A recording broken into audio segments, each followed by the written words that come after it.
news. I have a little news flash. Let's check the headlines. Nah, it's real news for once. The biggest stories of the local, regional, and national news. This is huge news.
It's time for Michigan Sports Talk Morning Show, broadcasting live all across the state of Michigan and Northwest Ohio. This is X's and Bros. Stroud is sacked again.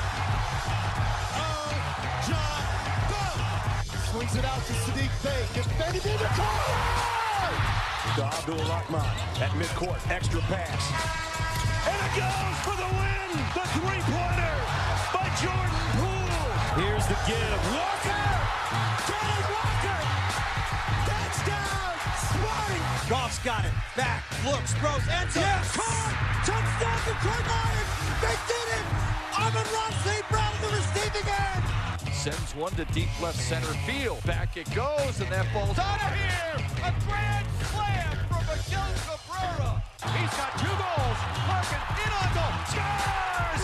His first career hat trick in his 7th season for Dylan Larkin.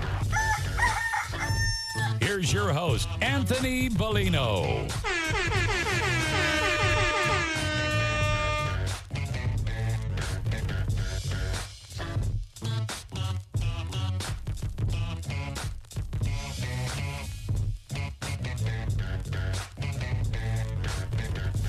Rise and shine, folks. Good Tuesday morning to you. It is the 5th day of March, 2024. We welcome you here to X's and Bros on the Michigan Sports and Network. Ben Glaze, Ryan Elke, Anthony Bellino, all joining you. Thank you for joining us, no matter who you are, where you are, how you may be listening, all across the great state of Michigan and in Northwest Ohio and worldwide on the iHeartRadio app. Say good morning to you. We welcome you. We thank you. We appreciate you. And, of course, we encourage you to join the program at any time. You can text the keyword Sports Radio. Send that to 21,000 Sports Radio to 21000. Our Myers Supercenter guest line, 866-838-4843. That's 866-838-4843. We're on Twitter at XB Mornings, Facebook, X's and Bros. And, of course, good morning to our television audience as well. On BCSN and streaming live on our YouTube page at Michigan Sports Network at to find our website. xbmornings at gmail.com is our fan feedback email inbox. And you can find us all individually on Twitter. Ben Glaze is at TheBenGlaze. Ryan Elke is at RyanL_Key. And I'm Anthony Bellino at AC Bellino. Gentlemen, good morning to both of you. Good morning. How are we today on this Tuesday? Yeah, doing all right.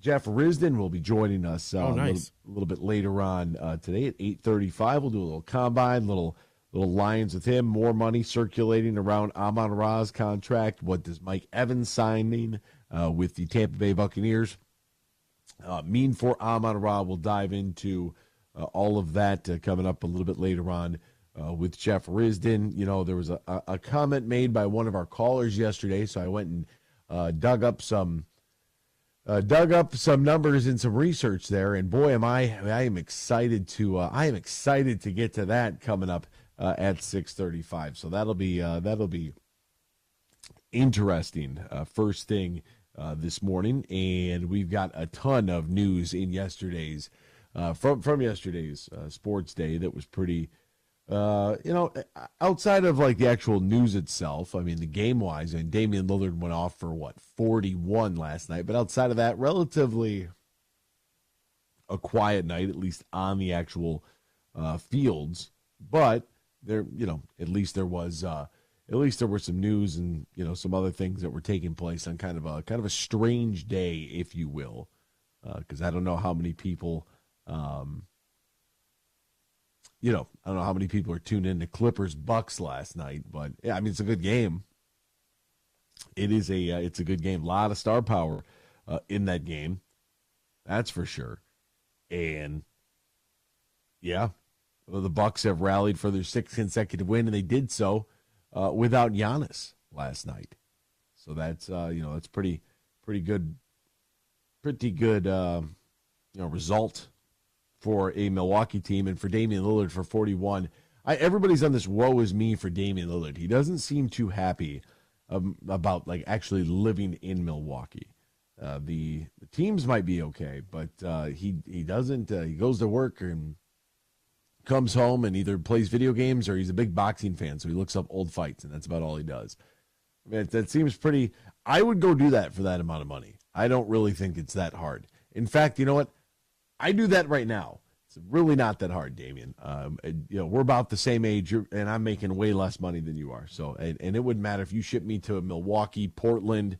What else? What do you think the worst city is? Oklahoma City. Trying to think what else would be out there as far as like, man, this is a terrible city to live in. Milwaukee, Portland, OKC would probably be my top 3. Not a huge fan of the Bay Area, so Golden State, but at least there's, other stuff out there, I suppose. Maybe. I don't know. What else is going on in the sports world? We'll try to get you all caught up with all the happenings. We'll do so right now in the headlines.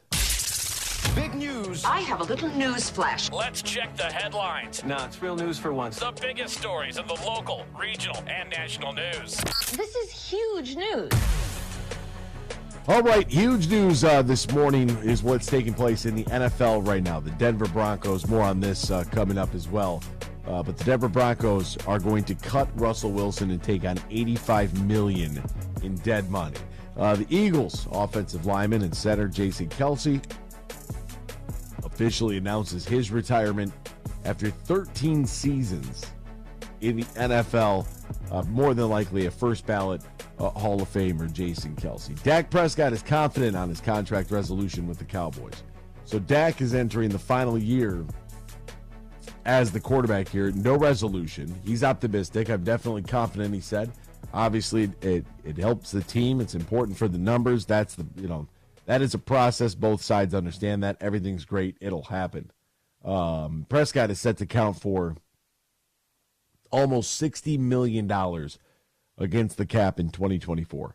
$29 million base salary, $5 million roster bonus on the 5th day of the league year. And who knows, if they get an extension done, maybe they could bring that cap number down substantially. But who knows? It took them forever to figure out the 4-year, $160 million. Can you win with him? Can honestly, do you think that you can win with him? Or is it time to move on from Dak Prescott? That's the question the Cowboys have been asking themselves for how long now. Former NFLer and current media member Braylon Edwards stepped in and saved the life of an 80-year-old man who was attacked in a locker room in a Farmington YMCA. Did you guys see this story? The 41-year-old Braylon was hanging out in the locker room. He had just gotten there and I guess getting his stuff squared away, and he heard what he said sounded like fighting. And he came around the corner, and that's where a young man had the back of the old man's head and was getting ready to thump it. And Braylon stepped in to save the day. So good for Braylon Edwards and Johnny on the spot. Be a good Samaritan. The Bucks and wide receiver Mike Evans have agreed to a 2-year, $52 million contract. Clippers guard Russell Westbrook has surgery on his left hand. That's not good. Underwent this surgery for the fracture yesterday, and there's hope that he'll return before the start of the playoffs. So Westbrook fractured his non-shooting hand in the Friday victory over the Washington Wizards, as he is one of the NBA's top 6 men in the league right now, and that's crazy to me. But that's why I don't believe Russell Westbrook and guys like him and Draymond Green should be in the Hall of Fame. But that's just me.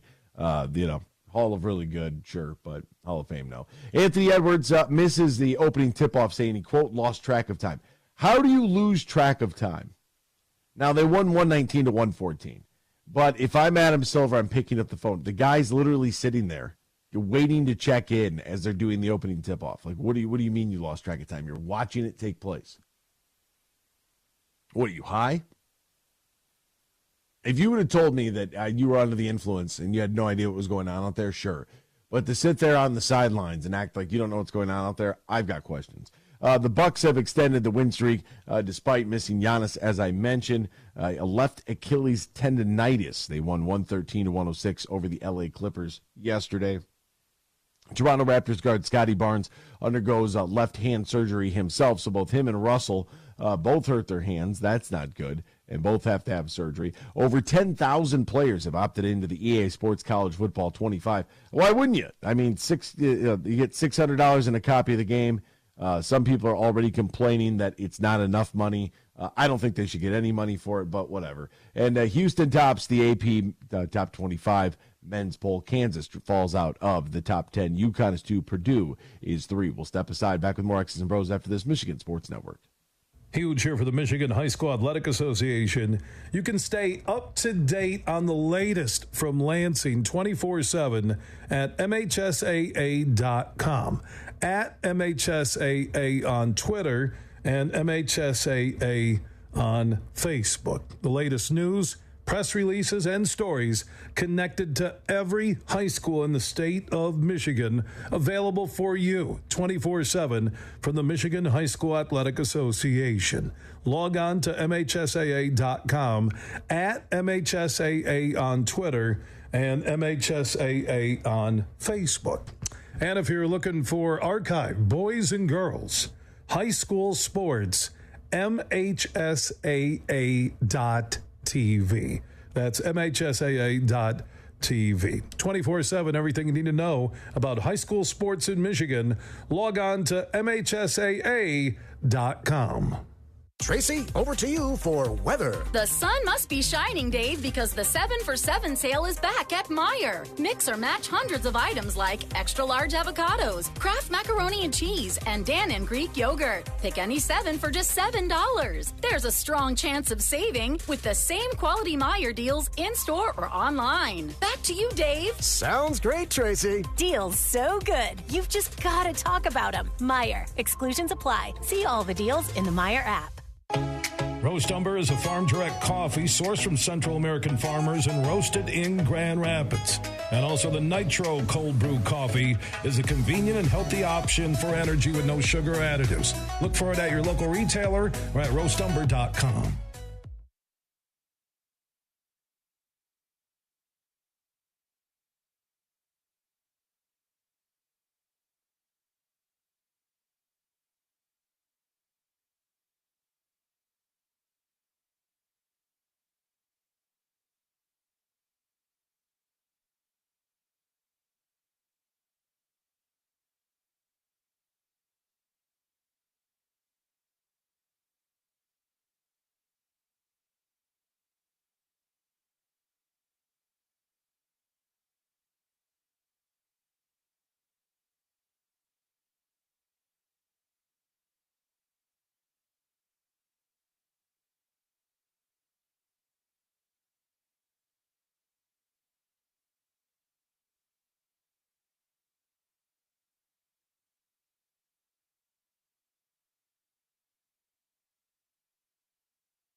This is X's and Bros on the Michigan Sports Network.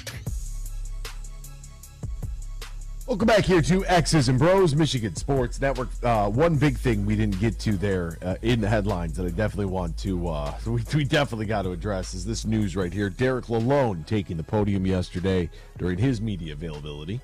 We're still in a maintenance or? No, Dylan's out. Dylan's out approximately 2 weeks, lower body injury. So we'll probably have a better feel of his progress after the road trip. Happened during the game Saturday? Yep, during the game, yep. What, will you need to call somebody up for the trip? Or? Potentially on the trip. Very comfortable with the 12 forwards we skated and practiced with today. So we wouldn't be calling anyone up to go in the lineup, just not yet. Probably a day-to-day type feel.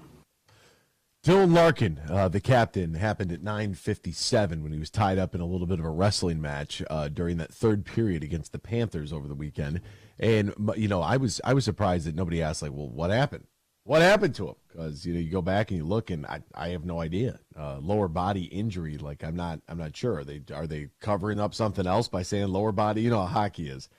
Sometimes, sometimes you say lower body, and it's really the upper body. Sometimes it's the upper body, and you say the lower body. 2 weeks though without the captain is a definite issue there for this team moving forward. So we'll discuss this a little bit more at length later on in today's show. But it's definitely something to keep your eyes open to, and because also we ran out of time in spring training. The Detroit Tigers were back in action yesterday. They came out victorious 2-1 against the Boston Red Sox. In this game, it's Tarik Skubal taking the headlines. 3 innings pitched, 1 hit, 6 strikeouts for the 2-1 winner over the Red Sox. So very good for Tarik Skubal, who earlier was named the opening day starter for this club. That's pretty cool. And the Dodgers have traded for Andre Lipschitz. So Clayton Kershaw is going to the 60-day injured list, and the Dodgers make a trade that's they're going with cash in return to the Detroit Tigers. So that's rounding out the headlines and stuff that we didn't get to. All right, I want to bounce back here to this Russell Wilson issue in Denver. Now, this thing was never really going to work out. And that, after the whole, they wanted him to waive his injury guarantee. He said no. It became a big stink, which is, you can't do that. That was ridiculous to begin with, that they even asked him to do that. Very wrong on the Broncos, but it became a big point of contention and a very large talking point. Russell Wilson pretty open about it on a podcast recently with Brandon Marshall. So there was really no coming back. There was no repair for that relationship, and so they decide to cut him. And the Denver Broncos are going to take on $85 million, a league record, and a dead money cap hit. This is why, first off, individual salaries have gone up way too much, way too much. But that's another story for another day. Here's Adam Schefter discussing this yesterday on ESPN's NFL Live. There were organizational meetings today in Denver, and Sean Payton spoke with Russell Wilson a short time ago and informed him of the team's decision. And now where it gets interesting is what's next for Russell Wilson and what's next for the Denver Broncos. Let's start with Russell Wilson. He's coming off a year in which he threw 26 touchdowns, 8 interceptions, and he believes he's still primed to play some of the better football of his career. He becomes a free agent, but what makes him so attractive now is this. The Denver Broncos will release him. So any team that is interested in signing him will not have to compensate the Broncos with any draft picks or players, unlike any team that might want to trade for Justin Fields. Not only that, but the Denver Broncos will be paying Russell Wilson $39 million this year. So any team that signs Russell Wilson will get him at a highly friendly team rate where they have to pay very little, if any, money at all. So it's just incredible. It really is incredible. We spoke with Russell Monday to inform him of his release after the start of the league year, March 13th at 4 p.m. Eastern. Coach Sean Payton, general manager George Patton, said in a joint statement, on behalf of the Broncos, we thank Russell for his contributions and dedication to our team and community while wishing him the best as he continues his career. As we move forward, we are focused on building the strongest team possible for the 2024 season and beyond. We are excited to improve this offseason, and we'll have the flexibility to get better through the draft and free agency. The flexibility to get there. Wow. Russell said, Broncos country. Let's ride, right? He said, Broncos country. Last 2 years, my family, blah, blah, blah. This has got to be one of the worst years or worst deals in history. The Broncos, if you remember, this is what they gave to the Seahawks in this deal to acquire Russell Wilson. In 2022, a first-round, second-round, and fifth-round picks. In 2023, a first- and second-round pick. Drew Lock, Noah Fant, Shelby Harris. They got Russell and a fourth in return. That's incredible. Now, the Broncos signed Wilson at 5-year, $242.6 million after his arrival. Take on $85 million in dead money over the next 2 years because of the release. So they have to decide to whether they want to take the biggest part of that dead money hit this year or next year. The Broncos went all in, and this is the largest dead money hit to anybody in league history. In 2022, the Atlanta Falcons, 40.5. In 23, you had Aaron Rodgers at 40.3 and Tom Brady at 35.1. The Eagles in 2021 with Carson Wentz, 33.8 million. You better be really sure that that's what you want to do. Really sure that that's the direction you want to go if you're going to sign any player for that amount of time with those kinds of terms. Dead money, by the way, refers to the salary cap space allocated to a player no longer on that team's roster. So the dead cap hit is a specific cap charge tied to a player who is either traded, released, or retired. Most often, dead money results in the signing bonus accelerating onto the salaries club. So that is what the dead, in case you're wondering what that might mean and how these things kind of linger on. When a team signs a player and gives them a signing bonus, that bonus money can be prorated over 5 years or the life of the contract, whichever is shorter. For example, the Atlanta Falcons, if they are to sign Kirk Cousins this offseason, give him a 4-year, $80 million, or give him a 4-year contract with $80 million in signing, the Falcons would account for that signing bonus with $20 million charges over the 4 years. Now, if they release Cousins 2 years into the deal after 2025, the rest of his prorated signing bonus, $40 million, would immediately accelerate onto its cap in 2025. So here we have a situation where it's set up very well for the league to maintain competitive balance by not offering ridiculous contracts out to people, and then once they decide to cut, there still has to be some sort of charge there to the team's cap. So even though you're no longer on the roster, you still have the long-term effects of trying to sign somebody like that. If a player retires, his dead money is typically the same as if he had been released. The same goes for traded players unless a guaranteed salary is involved. In that case, the acquiring club takes on the player's salary, leaving only the prorated bonus money on the former team's cap. So it's good. I mean, it's the salary cap is the accounting system that the NFL uses.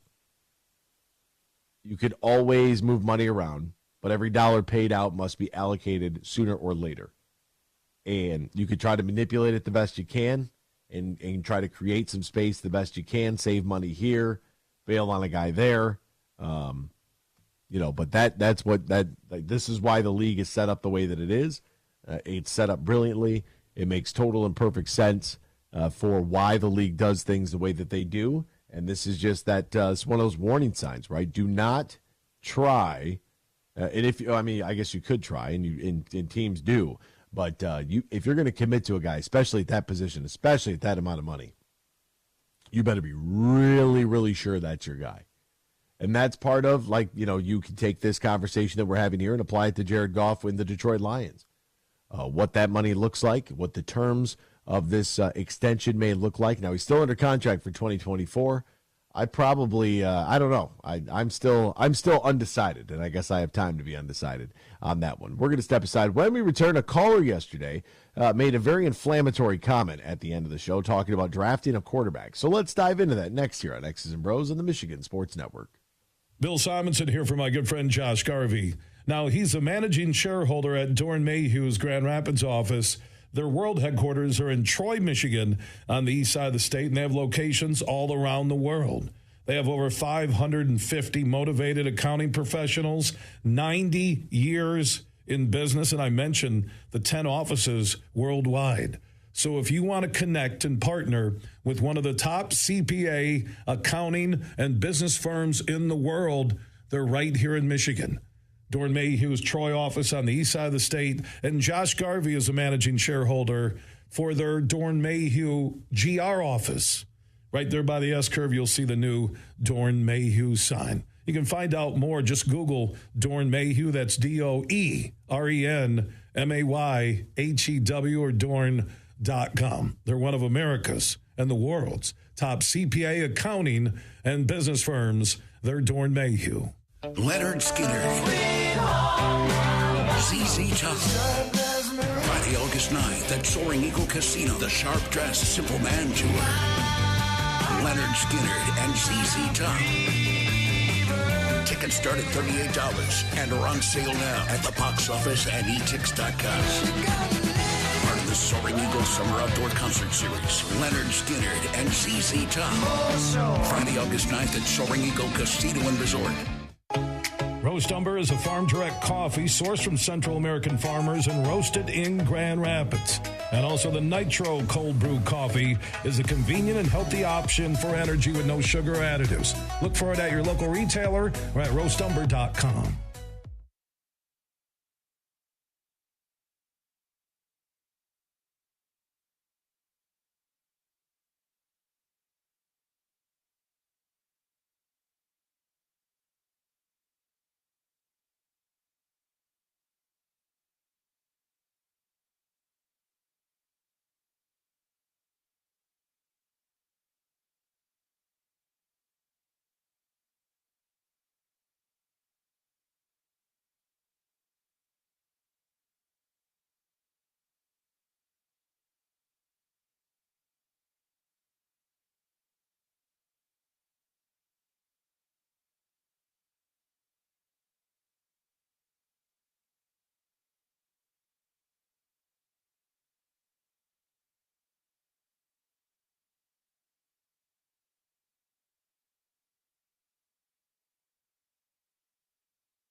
You're listening to Michigan's statewide morning show, X's and Bros, right here on the Michigan Sports Network. Welcome back here to X's and Bros, Michigan Sports Network. Great to have you riding along with us, no matter who you are, where you are, how you may be listening, all across the great state of Michigan and Northwest Ohio and worldwide at the iHeartRadio app. Text the keyword Sports Radio, send that to 21,000 Sports Radio to 21000, or you can call us on the Meijer Supercenter guest line, 866-838-4843. That's 866-838-4843. So yesterday, Sean and GR said that Blake will be a second running back off the board. JJ will go 12th to the Broncos, gain 20 pounds, 6'3", 219 at the combine. Agree Caleb Williams is a diva, and if I'm the Bears, I keep Fields, draft Harrison at number 1. And Alta at number 9. I'm a Lions fan, so I could care less what the Bears do. I actually agree with that, Sean. And so Ryan is on the line right now. And what I think is very interesting is that yesterday at the end of the program, we had a couple of callers, right? Dave called in to talk about Michigan. Freddie had called in to talk about quarterbacks. And when Freddie had called in yesterday, he said C.J. Stroud, right? Because in my opinion, I think that you need to be able to have some semblance of a team built before you go throw a young man to the fire in the quarterback position. And for that, Freddie had said yesterday that C.J. Stroud proved me wrong. Right? C.J. Stroud came in and had one of the greatest seasons that a rookie quarterback has ever had. DeMeco Ryans had one of the best head coaching seasons that any first-year head coach had ever had. All right, the two go hand in hand. And how well this team performed under C.J. Stroud, it was really shocking.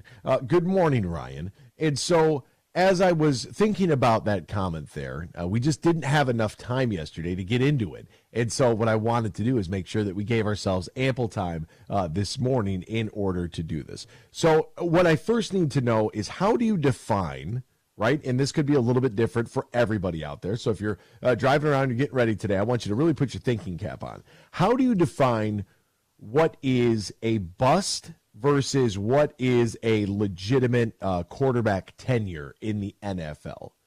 How do you define that? Bust has to be first-round pick. Okay. You can be a bust. Like I'm sorry, Dak Prescott cannot be a bust at all ever in his career. He was a fourth-round pick. He became a multi-year starter. He became a good NFL quarterback. Like, as much as everyone likes to yell about him, he was a great, valuable draft pick for the Dallas Cowboys. So I think first-round pick. Sorry, Johnny Manziel, you don't have to wait to retire to become an NFL bust. You became an NFL bust 3 games into your NFL career. Oh, harsh. Well, I'm sorry, when you don't watch film and you have a diet of powdered sugar for your entire career, you became one, you are one, you will forever be one. So if that is the bust, I would agree there has to be a first-round pick. You spend that kind of money or that kind of capital on a quarterback, you are expecting them to be a long-term contributor to your team, and that can be applied across the board. Anybody who's drafted in the first round who doesn't end up with multiple contracts, I think, if you're out of the league after one, regardless of it's injury-related or performance-related, either way, that's a problem. So then how do we determine what is the opposite of that? Like, what is a successful quarterback for those that we are now looking at, specifically first-rounders, in spending a first-round pick on a quarterback? What, in your opinion, defines what a successful QB is? Successful QB? That one's a little harder to define. Just because I think if you become a multi-year starter, I think you can earn a second contract. I think that's where you can become a great value pick. You're very useful to your team. Played multi-years. That goes for any position as well. I think if you can start multiple years, I think that will that kind of locks you in there as a good draft pick. And then if you are looking for a quarterback in the first round, what is the criteria that you really think to yourself, that was a good selection? Like C.J. Stroud winning Offensive Rookie of the Year, that is a really good selection. Him having a record-breaking season, that is an incredible pick. Winning a playoff game like that to me is like where that criteria is at, and this could be different for each individual listening right now, of what it means to be a good pick there in the first round at that position. Because I will immediately point to like Matthew Stafford, for example. Matthew Stafford was a first-round selection, number 1 overall, goes to the Detroit Lions. And he's a very controversial topic in these parts, because how do we determine like what his overall worth / value / like how do we assess Matthew Stafford? Because his tenure in Detroit was okay. He set a lot of franchise marks, never won a playoff game. That seems to be one of the levels of criteria for some folks, is that you have to win a playoff game. And then goes to a different team and wins a Super Bowl. So I feel like he's like the perfect example for how dicey this is. I mean, it's not dicey. I think people are just emotional about it because it's the Detroit Lions. Like, he was a number 1 overall pick. He came in. He started over a decade for the team and set franchise records. Yeah, he couldn't get to the next level, and that's what you were hoping for. But overall, he was a good pick. Like, you didn't have to worry about your quarterback spot for over a decade. And that might, maybe that's it. Maybe that's it. When you have a selection where you don't, this position is solidified now, like Penei Sewell, right? We don't have to worry about tackle, right or left side for his, right? If you wanted to talk about his counterpart on the opposite side, you can worry about that tackle position. But with a guy like Penei Sewell, you have, you've been able to secure that position for multiple years. Amon-Ra, multiple years. Sam Laporta, Brian Branch, Jahmyr Gibbs. I could go down the list, right, of guys who we think are really good draft picks because we have secured their position. All right, so what we're going to do here is I need a yes, a no, or a too early to tell. I want to bring a little something back for you that you might enjoy here. Because what was said yesterday, in my theory of how to be able to build a franchise so that you don't have to waste 800 picks on quarterbacks every year and set your franchise spiraling, because you keep seeing teams draft quarterback. I'm hearing about the New York Giants looking at a quarterback. Didn't they just sign Daniel Jones? I'm hearing about the Broncos needing a quarterback. I mean, how long are they going to go through this whole thing? I'm hearing about the Atlanta Falcons. Didn't they just draft a quarterback? Was it Desmond Ridder? Now you're going to go and draft another one? So that to me is a little bit of a problem. And yesterday it was said to me that C.J. Stroud proved my theory wrong. So what I want to do is make sure that we get some clarification. One, it's still early, but C.J. Stroud's a great selection.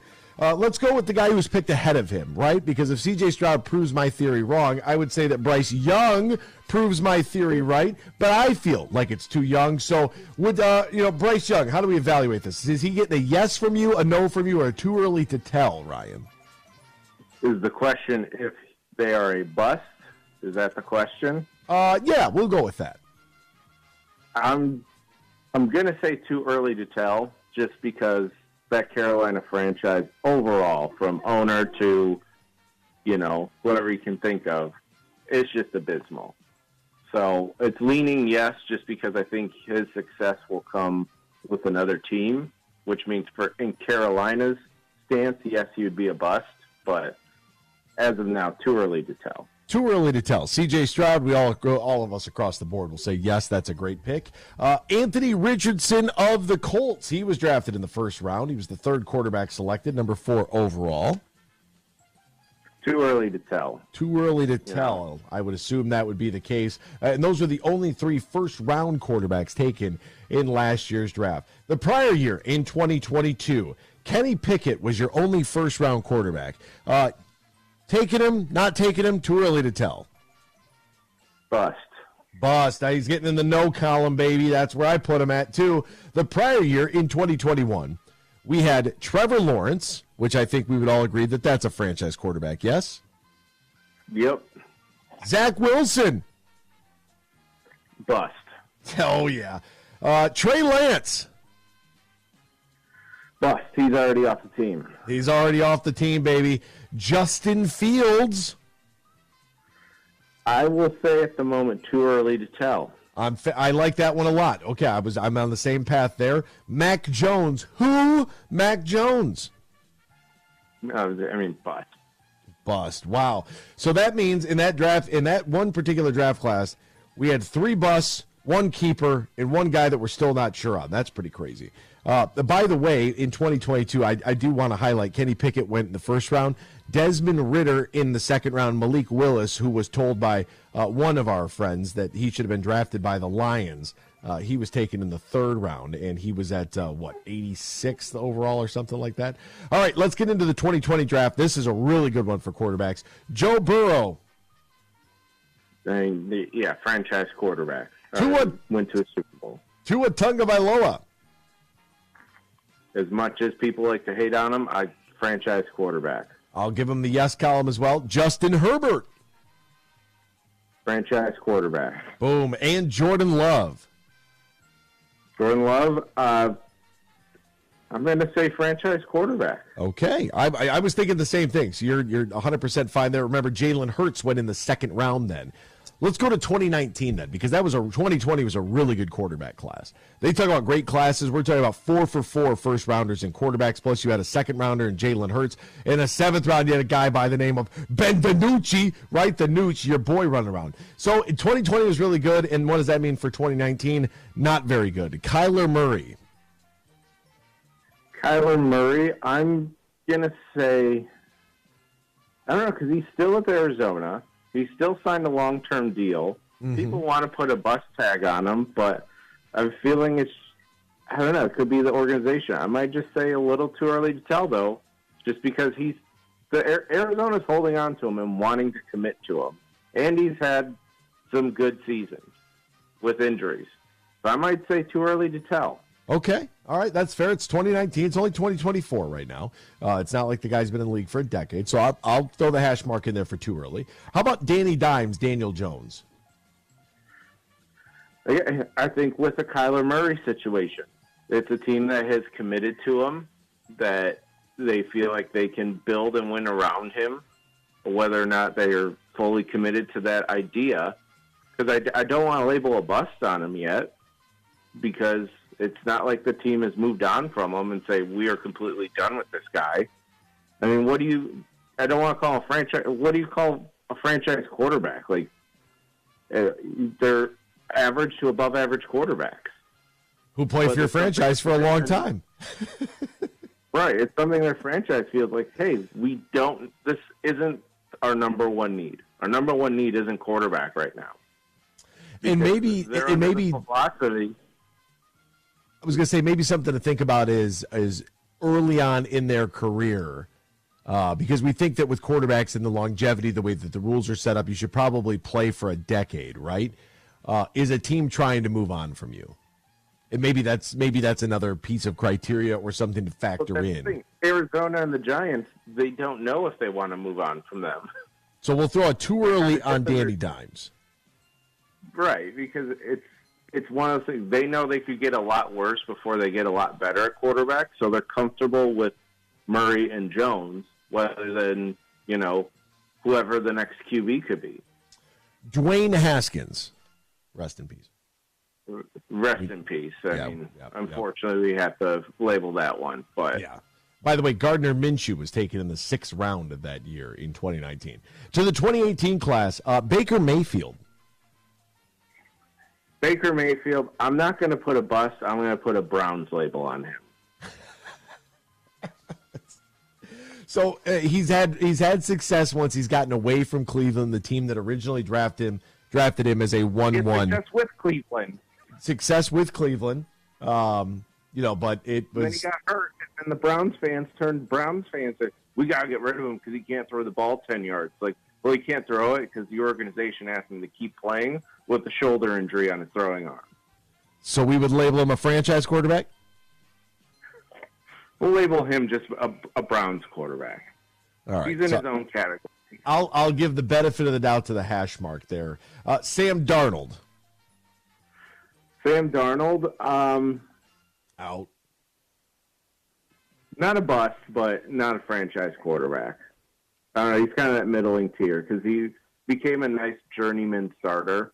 So I guess a bust in that label because he didn't stick with the Rams his whole career and kind of bounced around. But I think that he had a solid career. But for this purpose, I guess a bust. Josh Allen, we obviously know he's getting the yes on the franchise quarterback mark, and then the final one. I swear you said Sam Bradford, not Sam Darnold. Sam Darnold. I put him in the no column.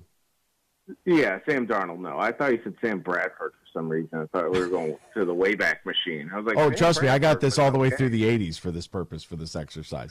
Sam Bradford was like an okay quarterback. Josh Allen is a yes. Josh Rosen is a no. Lamar Jackson is a yes. And I think that pretty much does the 2018 class here. And you're starting to pick up a trend, right? In 2017, we had Mitchell Trubisky. I think we can all agree that he's a no.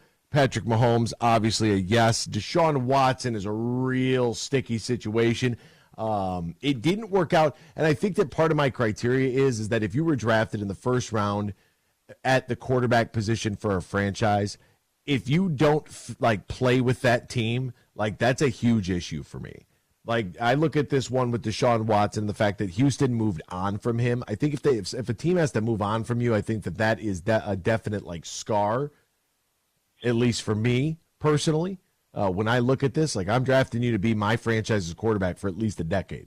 That's why we drafted you in the first round. You're going to start, you're going to play, we're going to win. Deshaun Watson he's an outlier case because he was holding out for a new contract. He was working out for the Texans, and then the news came out about the massage therapist. So Houston's like, you know what? We're just going to try to get rid of you as well.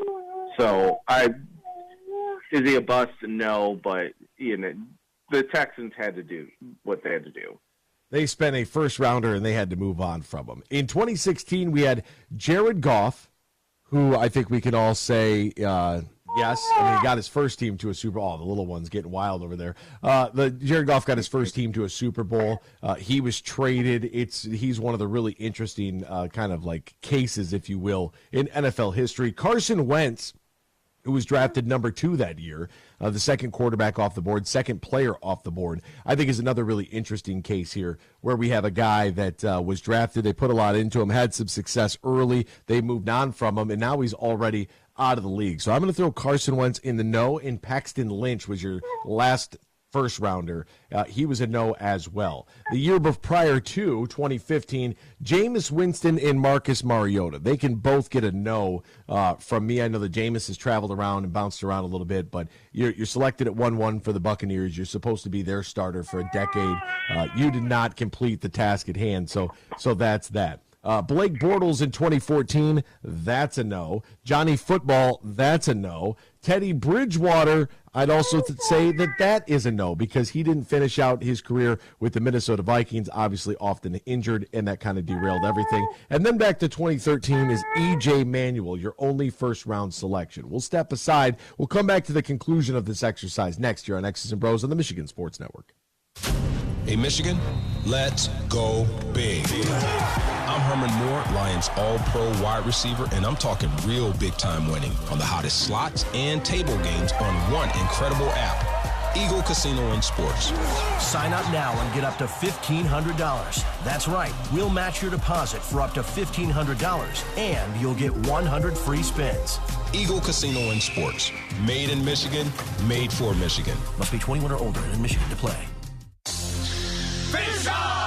The Ultimate Sports Show Grand Rapids is back March 7 through 10. Over 4 football fields of fishing tackle, fishing boats, fishing trips, and hunting gear, all inside the Boss Place. Shop 2 acres of the newest tackle from Michigan dealers who know Michigan waters and game fish. With traveling specialty baits only available here once a year. Book the trip of a lifetime at lodges, fly-ins, charters, and resorts. Meet the guides and lodge owners at the show. It's a fishing boat supermarket. Get the best boat prices of the year from dealers who specialize specialize in rigging them right. Free fishing and hunting seminars from the pros and guides on 5 stages. See Lake Ultimate with bass boats floating right on the lake. Plus rock climb and trout pond for the kids and the hog trough, a truck-size aquarium filled with game fish. And the lumberjacks are back. See them climbing, chopping, and log rolling on Lake Ultimate. It's all at the Ultimate Sports Show, March 7 through 10 at DeVos Place. Downtown Grand Rapids. Sportsmen never miss it. Tracy, over to you for weather. The sun must be shining, Dave, because the 7 for 7 sale is back at Meijer. Mix or match hundreds of items like extra large avocados, Kraft macaroni and cheese, and Dan Greek yogurt. Pick any 7 for just $7. There's a strong chance of saving with the same quality Meijer deals in store or online. Back to you, Dave. Sounds great, Tracy. Deals so good, you've just got to talk about them. Meijer. Exclusions apply. See all the deals in the Meijer app. Van Andel Institute Purple Community is a grassroots fundraising network powered by the dedicated volunteers who support VAI's mission to improve human health now and in the future. When you raise funds through the Van Andel Institute Purple Community, 100% of the proceeds go directly to the Institute's research into diseases like cancer and Parkinson's, as well as VAI's science education programs. Learn how you can get involved at purplecommunity.org. The Freddie the Pizza Man Foundation is dedicated to providing support to families and Michigan schools touched by autism. We invite you to join us in supporting these families and schools by making a donation at FreddyThePizzaMan.com. With your donation, you can help provide essential resources that can make a real impact. Visit FreddyThePizzaMan.com to make a donation and to learn more about the foundation's mission. That's FREDI, thepizzaman.com. Together, we can make a difference. Coming up later today at 3 on the Huge Show on the Michigan Sports Network, I'll deliver huge opinions on everything you're talking about.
Good morning, everyone. It's time for Michigan Sports Talk Morning Show, broadcasting live all across the state of Michigan and Northwest Ohio. This is X's and Bros. Good morning. Good morning. Good morning. Good morning. Good morning. Good morning. It's a good morning. Wake up to a brand new day. Hello. Good morning. Good morning, Vietnam. Here's your host, Anthony Bellino.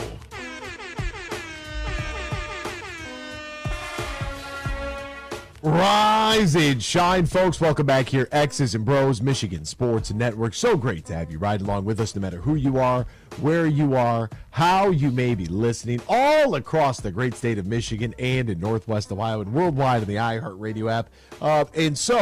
Back a little bit to our exercise that we were just participating in, because we were talking about quarterbacks and drafting quarterbacks, and they're always going to get overdrafted in the first round. This happens just about every year.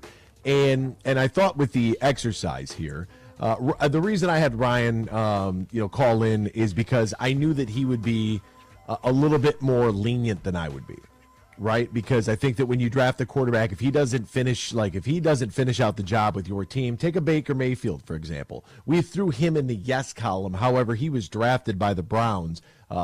Would you say that he was a franchise quarterback for the Browns? They moved on from him. So I would say no. Jared Goff is a very interesting case as well. Jared Goff is a good quarterback. Did he finish out with the team that originally drafted him to do the job? No, they traded and went a different direction in order to achieve their ultimate goal. So some people say, and I hear this all the time, well, Matthew Stafford wasn't good with the Lions because he didn't have a playoff win. That's really interesting because you know who does have a playoff win? Tim Tebow. I don't think that Tim Tebow is a franchise quarterback. Right? I think Patrick Mahomes is clearly a franchise quarterback. Ryan is back on the line. And so we were going through it, and we did a few years. I, off the air, did through 2005 to give us a very good, almost 20-year stretch of drafting of quarterbacks. And Ryan, we just got this text message in. Quote, how stupid. Bryce Young was drafted, and his first-year head coach was fired after 10 games. Do your homework better. So I'll pause right there. Excuse me if I'm mistaken here, but I believe that we put Bryce Young in the too early column, which we did, right? Okay, so we created a third column because we don't know yet about Bryce Young. That's why we put him in the too early. But Jay Stroud in 1 year, and then you're going to blame the fact that the head coach was fired, and that's why Bryce Young was bad. The counterpoint to that was, well, DeMeco Ryans looks like he's going to be a really good head coaching hire for this team. So if that was the case, then you could throw Mitchell Trubisky in the too early still because he's had a different offensive coordinator every single year of his career. It gets better, Ryan.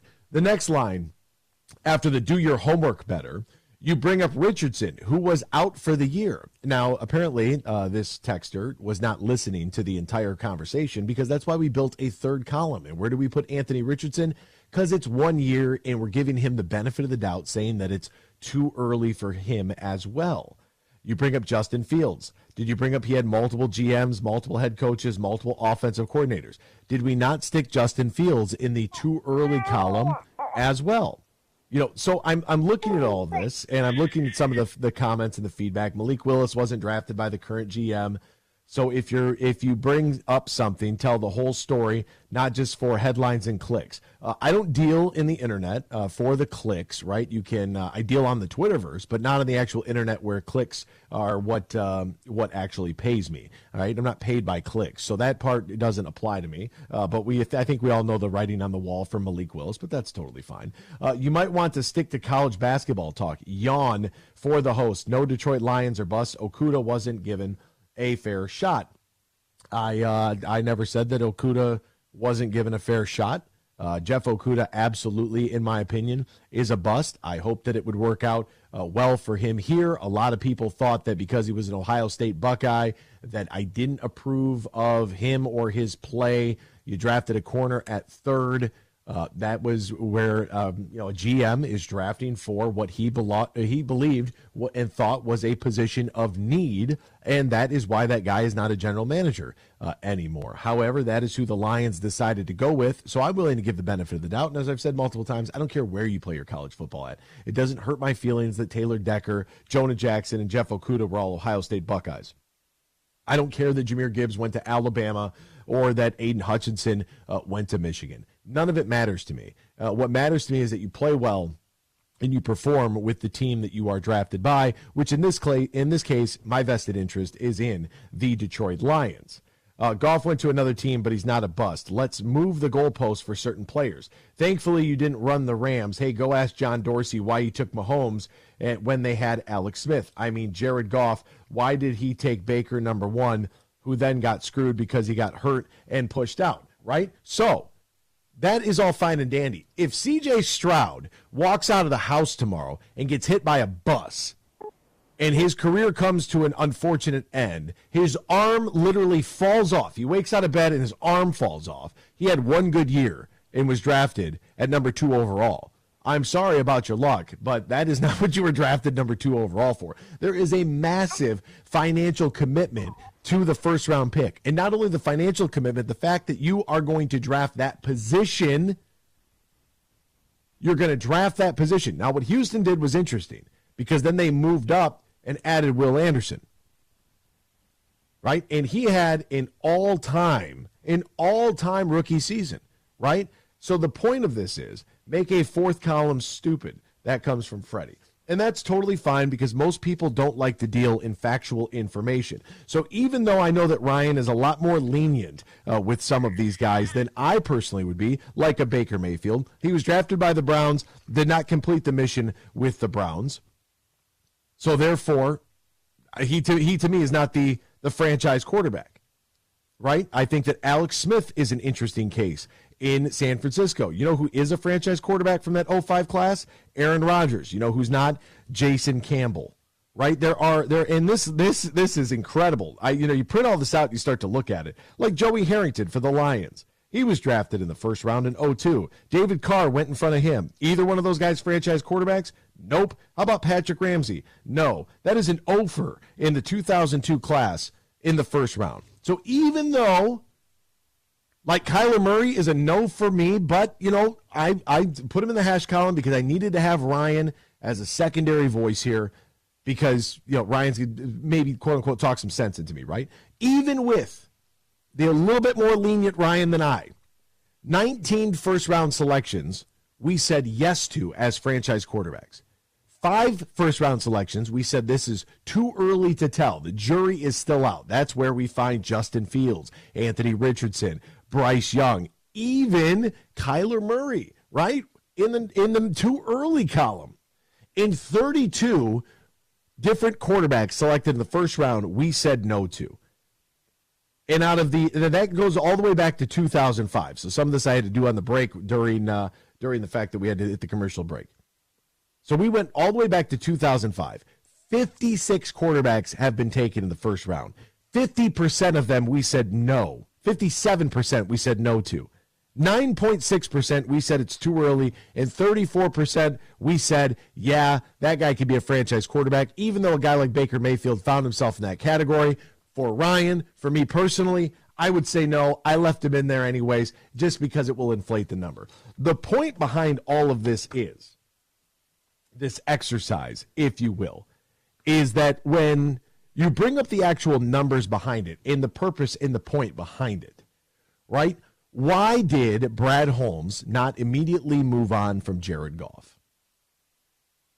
Why didn't he immediately move on? You took him over in the trade. He's going to be a bridge for the next guy, yada, yada, yada. And there was a lot of talk about drafting a quarterback, even though, why would you do that? Eventually, they would draft a quarterback in a position that I thought was really, really good for the team. And a guy that I talked about for a long time, which would have been Hendon Hooker, that had he not blown his knee out, he would have been a first-round selection, more than likely top 10. But injured his knee. The reason behind all this is the theory behind it, right? A lot of these guys, like an Aaron Rodgers, for example, went to a good program. Went to a team that had some semblance of some structure. step aside. Be back with more X's and Bros after this. Huge here for the Michigan High School Athletic Association. You can stay up to date on the latest from Lansing 24/7 at MHSAA.com, at MHSAA on Twitter, and MHSAA on Facebook. The latest news, press releases, and stories connected to every high school in the state of Michigan, available for you 24/7 from the Michigan High School Athletic Association. Log on to MHSAA.com, at MHSAA on Twitter, and MHSAA on Facebook. And if you're looking for archive boys and girls high school sports, MHSAA.TV. That's MHSAA.TV. 24/7, everything you need to know about high school sports in Michigan. Log on to MHSAA.com. Save big on fuel with M-Perks. Earn points on your Meijer purchases in-store and online. Then use your points to claim a fuel reward and save up to $1 off per gallon of gas at Meijer. Claim your M-Perks fuel rewards in the Meijer app and ID at the pump to save. Plus, earn points for qualifying Meijer Express purchases and look for exclusive Meijer Express offers. Download the Meijer app to sign up or see Meijer.com to learn more. 10 cents to $1 off per gallon based on points earned. Exclusions apply. Not valid in Wisconsin. Max 30 gallons. Roast Umber is a farm-direct coffee sourced from Central American farmers and roasted in Grand Rapids. And also the Nitro Cold Brew Coffee is a convenient and healthy option for energy with no sugar additives. Look for it at your local retailer or at roastumber.com. Huge here.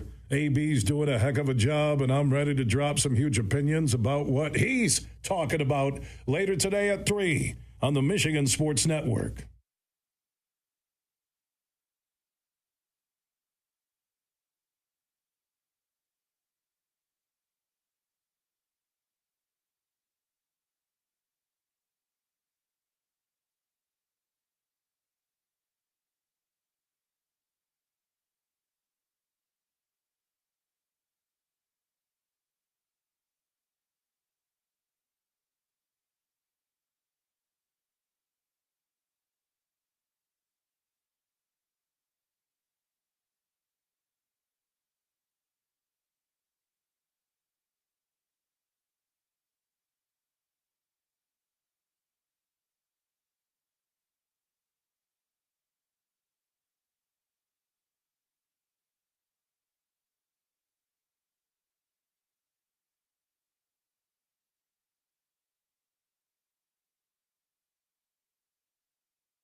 From Traverse City to the Glass City, GR to the Motor City, you're listening to X's and Bros on the Michigan Sports Network. Welcome back here to X's and Bros, Michigan Sports Network. Great to have you ride along with us, no matter who you are, where you are, how you may be listening, all across the great state of Michigan and in Northwest Ohio and worldwide on the iHeartRadio app. We say good morning to you. We welcome you. We thank you. We appreciate you. And, of course, we encourage you to join the program at any time. Text the keyword Sports Radio. Send that to 21,000. Sports Radio to 21000. Give us a dial on the Meyer Supercenter guest line, 866-838-4843. And so as we continue on, a bulk of this comes from where we stand with the upcoming NFL draft. Caleb Williams didn't do any of his medicals at the Combine. Didn't participate in really anything in the Combine, whereas J.J. McCarthy did. Some people were wowed by his throws. I do find it very interesting, though, that a lot of Buckeye-related Twitter accounts seem to be very concerned with what J.J. McCarthy did, counting all of his throws and breaking it down throw by throw. Just as if I found it was I find it's very interesting. In a caller yesterday who called in to talk specifically about Michigan. But I get it. They're a hot topic, and people want to discuss with the lack of success of the basketball program, the ultimate success of the football program, and so that part I can understand. But going back to the quarterback, the reason this is so interesting is we're going to see a lot of quarterbacks drafted, I think, this year early on. You have Caleb Williams, who is ranked, according to ESPN, as the number one quarterback available. To me, there are too many questions for Caleb Williams. There are just some things that I look at and I see and I'm like, yeah, I don't know about that. Jaden Daniels, LSU. Drake May, North Carolina. J.J. McCarthy from Michigan. Bo Nix from Oregon. And Michael Penix Jr. from Washington are your top 6 quarterbacks, according to ESPN, for the upcoming draft. Now, mind you, we're discussing a lot and probably more than necessary.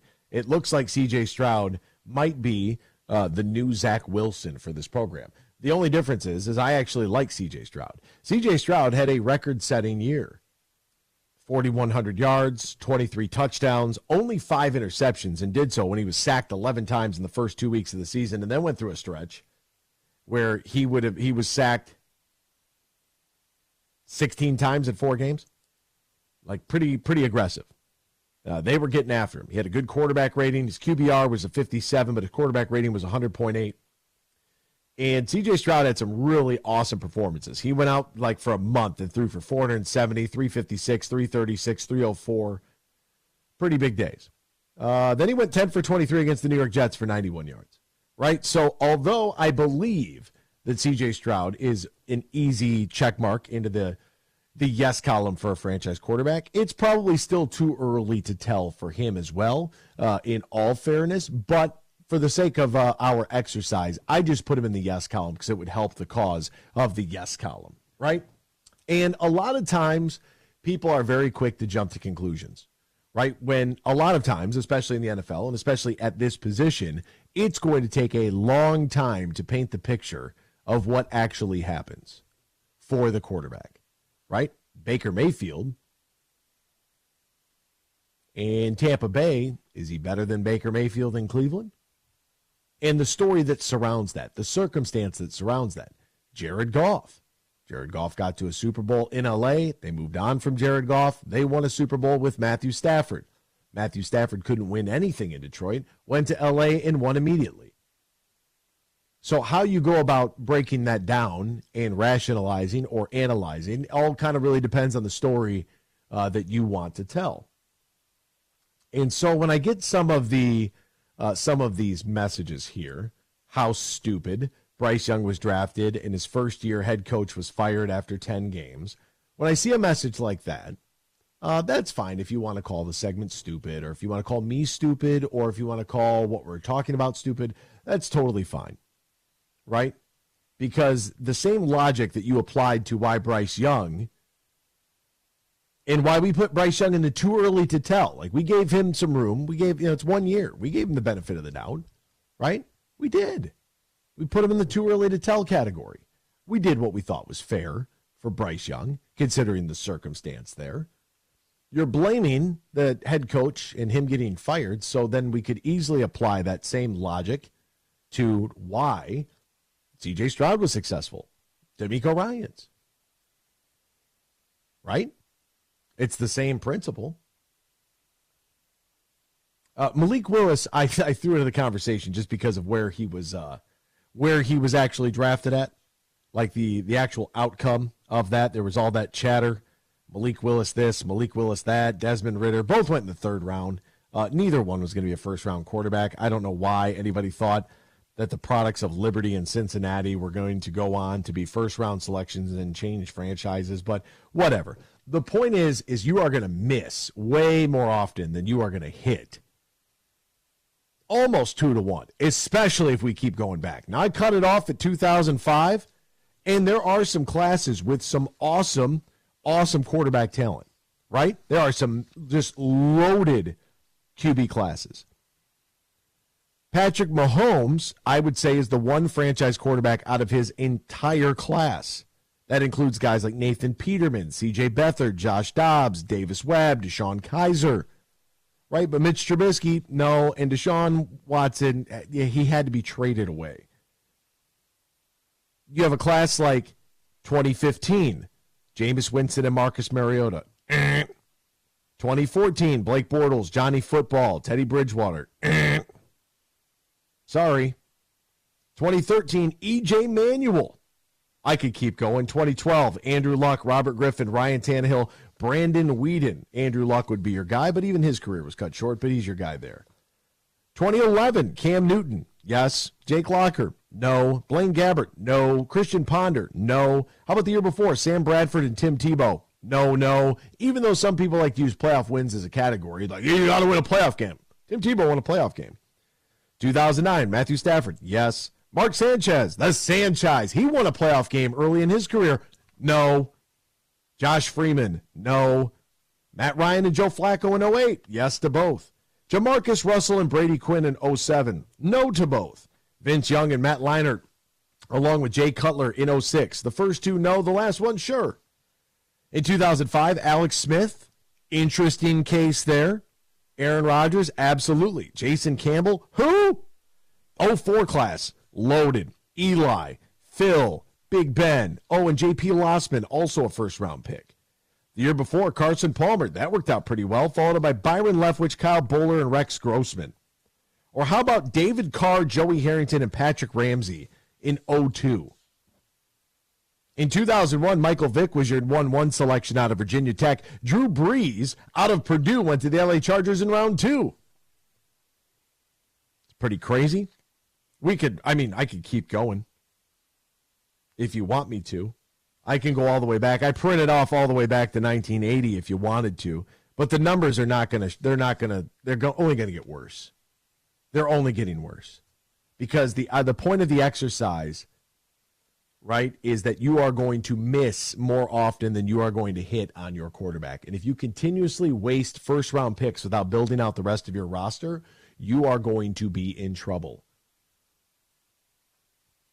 So with the quarterback in play, what Brad Holmes and Dan Campbell and their crew have done is they have, hey, we traded, we got a guy, he's going to stay with us, we're going to figure out if he's going to be the bridge or a moderate, like not short-term solution, not long-term solution, but a moderate solution to the quarterback while we continue to fill out the rest of the roster. But there are some reasons why I'm concerned about signing Jared Goff to a $50 million deal. I've seen too many times if you get pressure up the middle, he's toast. I've seen too many times an inability to stay mobile with the football. It's concerning. For $50 million, I expect Patrick Mahomes level production. There's only one of him. There's only one. So it's okay that you insult me, and it's okay that you bring up Jeff Okudah, which, it's random. That's a cornerback, not a quarterback, but maybe it was misunderstood. And it's okay if you want to disagree with it. You're vehemently wrong, and that's okay too, because you have an opinion, and you're allowed to be wrong in your opinion. We'll step aside. Back with more X's and Bros after this. Michigan Sports Network. Fish on! The Ultimate Sports Show Grand Rapids is back March 7 through 10. Over 4 football fields of fishing tackle, fishing boats, fishing trips, and hunting gear, all inside the Boss Place. Shop 2 acres of the newest tackle from Michigan dealers who know Michigan waters and game fish. With traveling specialty baits only available here once a year. Book the trip of a lifetime at lodges, fly-ins, charters, and resorts. Meet the guides and lodge owners at the show. It's a fishing boat supermarket. Get the best boat prices of the year from dealers who specialize in rigging them right. Free fishing and hunting seminars from the pros and guides on 5 stages. See Lake Ultimate with bass boats floating right on the lake. Plus rock climb and trout pond for the kids and the hog trough, a truck-size aquarium filled with game fish. And the lumberjacks are back. See them climbing, chopping, and log rolling on Lake Ultimate. It's all at the Ultimate Sports Show, March 7 through 10 at DeVos Place. Downtown Grand Rapids. Sportsmen never miss it.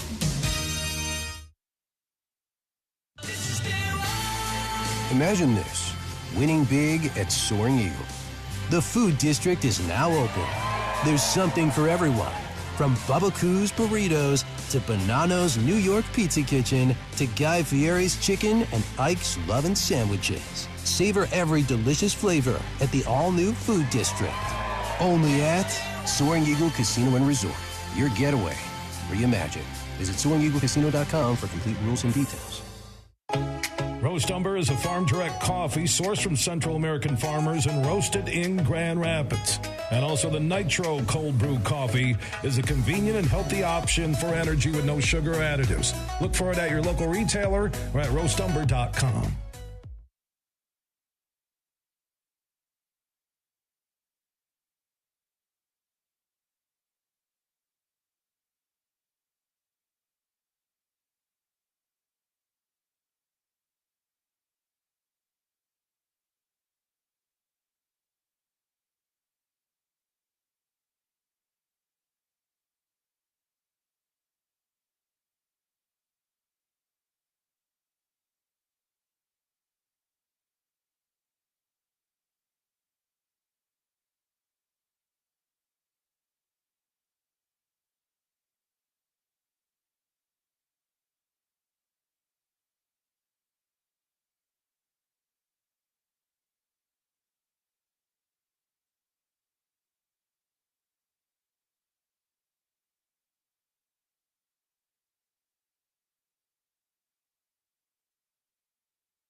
You're listening to Michigan's statewide morning show, X's and Bros, right here on the Michigan Sports Network.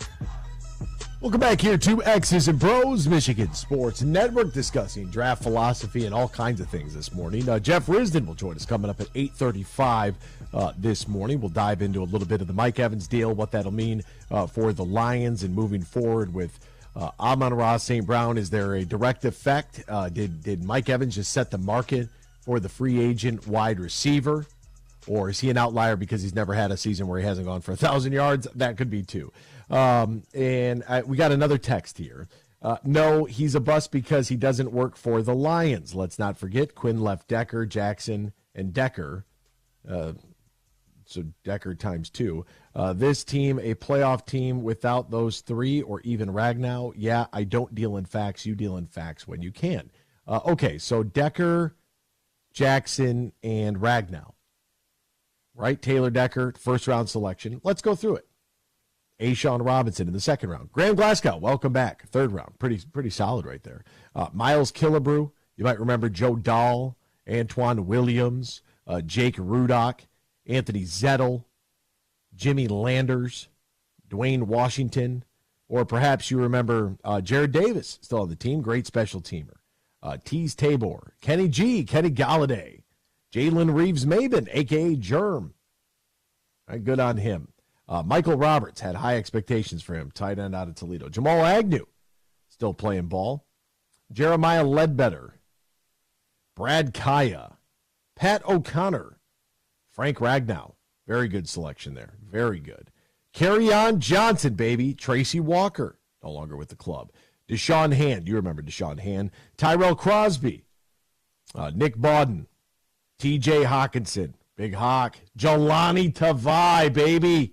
Will Harris, Austin Bryant, Amani Oruwariye, Travis Fulgham, Ty Johnson, Jeff Okudah. Oh, Isaac Nutt. I should have thrown him in there too. Jeff Okudah, DeAndre Swift, Julian Okwara, Jonah Jackson, Logan Stenberg, Quintez Cephas, Jason Huntley, John Penasini, Sean Cornell. You remember those names, right? What I find is very interesting about the Bob Quinn, they did a really good job. Quinn did a good job with Decker, did a good job with Jonah Jackson, and Frank Ragnow. Those are really good selections by Bob Quinn. Jelani Tavai, not so much. But you're going to have your hits and you're going to have your misses, right? And you're going to have to hit probably on 70% of your draft picks or you're not going to be around very long. What I thought was very interesting, in the conversation surrounding quarterbacks, we went directly to the offensive line. That's interesting. And why do you do that? Because you have to build up the middle. You have to. And you have to build at the line of scrimmage.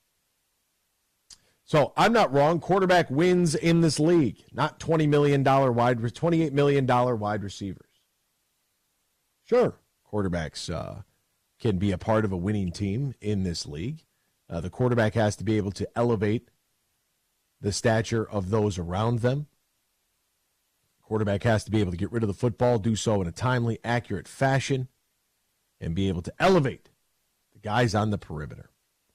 I don't know what $28 million wide receiver has to do with it, but perhaps maybe this is more in theory of moving on from Jared Goff to select a quarterback. I don't know. I don't know what the $28 million wide receiver has to do, because it's probably going to be the neighborhood in which Amon-Ra is going to sign, a guy who's performed at an incredibly high level and is already an all-pro just 3 seasons into his young NFL career. And that's why I'm okay with paying him and extending him the way that he is. Perhaps maybe you have your solution for quarterback already on the team in Hendon Hooker. That's very possible as well. That we don't know until later on down the road.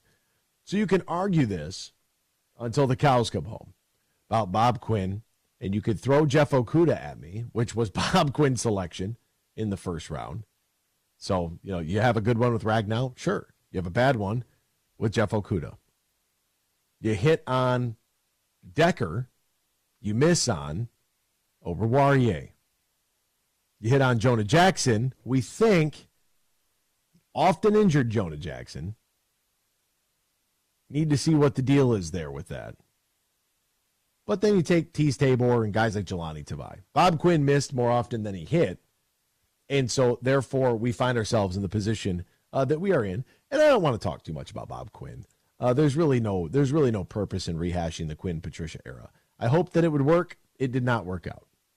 Right? And I'm free and clear to be able to admit when I am wrong. Because there is a lot in, we heard a little bit of this yesterday, and what it comes down to is the accountability, right? You have to be accountable for it. Let's get to USDA Scott, who is on the line right now. Good morning, Scott. How are you? Hey, bud. Hey, I'm just going to tell you, 8 years, a top 10 stat quarterback, 4 out of the 8, rating in the top 10 in everybody's preseason category next year, so that'll be 5 out of 9. Plus, a winning record in the playoffs, a winning record overall in regular season play. How is he not a franchise quarterback? How is he not worth, say, what, no, he's not Patrick Mahomes. No, he's not Josh Allen. No, he's not Joe Burrow, but he is definitely a franchise quarterback. And to sign him for 3 years is the not just right thing to do, but the smart thing to do. Did you know Jared Goff trailed only one other quarterback in total yards, passing yards this season? One other quarterback in passing yards this season, who I guarantee you, had you taken one guy off that team, the guy who led the league in passing yards wouldn't have been anywhere near that top 5. You want to know who that number 1 guy was? It was Tua Tagovailoa. Who was that wide receiver? Tyreek Hill. You know, the old joke, the meme, F it, he's down there somewhere, just throw it. Yeah, there was a lot of that with Tyreek Hill. Jared Goff was 4th in touchdown passes with 30 and 2nd in throwing yards, passing yards with 4,575. While completing 67%. Yeah, I think PFF had him ranked 3rd in total quarterback play, didn't they? And I understand people's hesitation with Jared Goff because of his limited physical ability when it comes to being able to extend plays. If you can pressure him up the middle, we're cooked. He doesn't have the speed. I'm old enough to remember that that's what they said about Brady in his first 5 or 6 years. Brady was good at evading people from the sides. When you got in his face, there were some troubles until, he got a Wes Welker and some of those other guys that did those short crosses where, they just started burning people on it, and that's a lot to do with coaching. But, and I don't agree with the quarterback win stat. Like I'm sorry, I don't really subscribe to that because like if we look at Jared Goff, for example, in this very year, right? They win in Kansas City. He has a pretty good game in Kansas City. They lose to Seattle. The team scored 31 points. They lost in overtime 37-31. You know what I mean? The defense was getting the defense had no answer for Lamar Jackson and the Baltimore Ravens on October 22nd last year. The offense couldn't even get going. A lot of people didn't have an answer for Baltimore. Yeah, and so did he have some clunkers of a game? Sure. I mean, when they went on the road to Chicago, that was disappointing. When they went on the road to Dallas, that was disappointing. But we can look to the Dallas game and say, look, man, you gave up 2 monstrous plays there on the eve of New Year's Eve that changed the entire complexion of the football game. That I don't put those on Jared Goff because you have busted coverages and CeeDee Lamb running wild down the field with nobody within 25 yards of him. That's not Jared Goff's fault. No, and I don't agree. I won't agree. I don't agree to a 5-6 year contract. I'd rather stay away from that.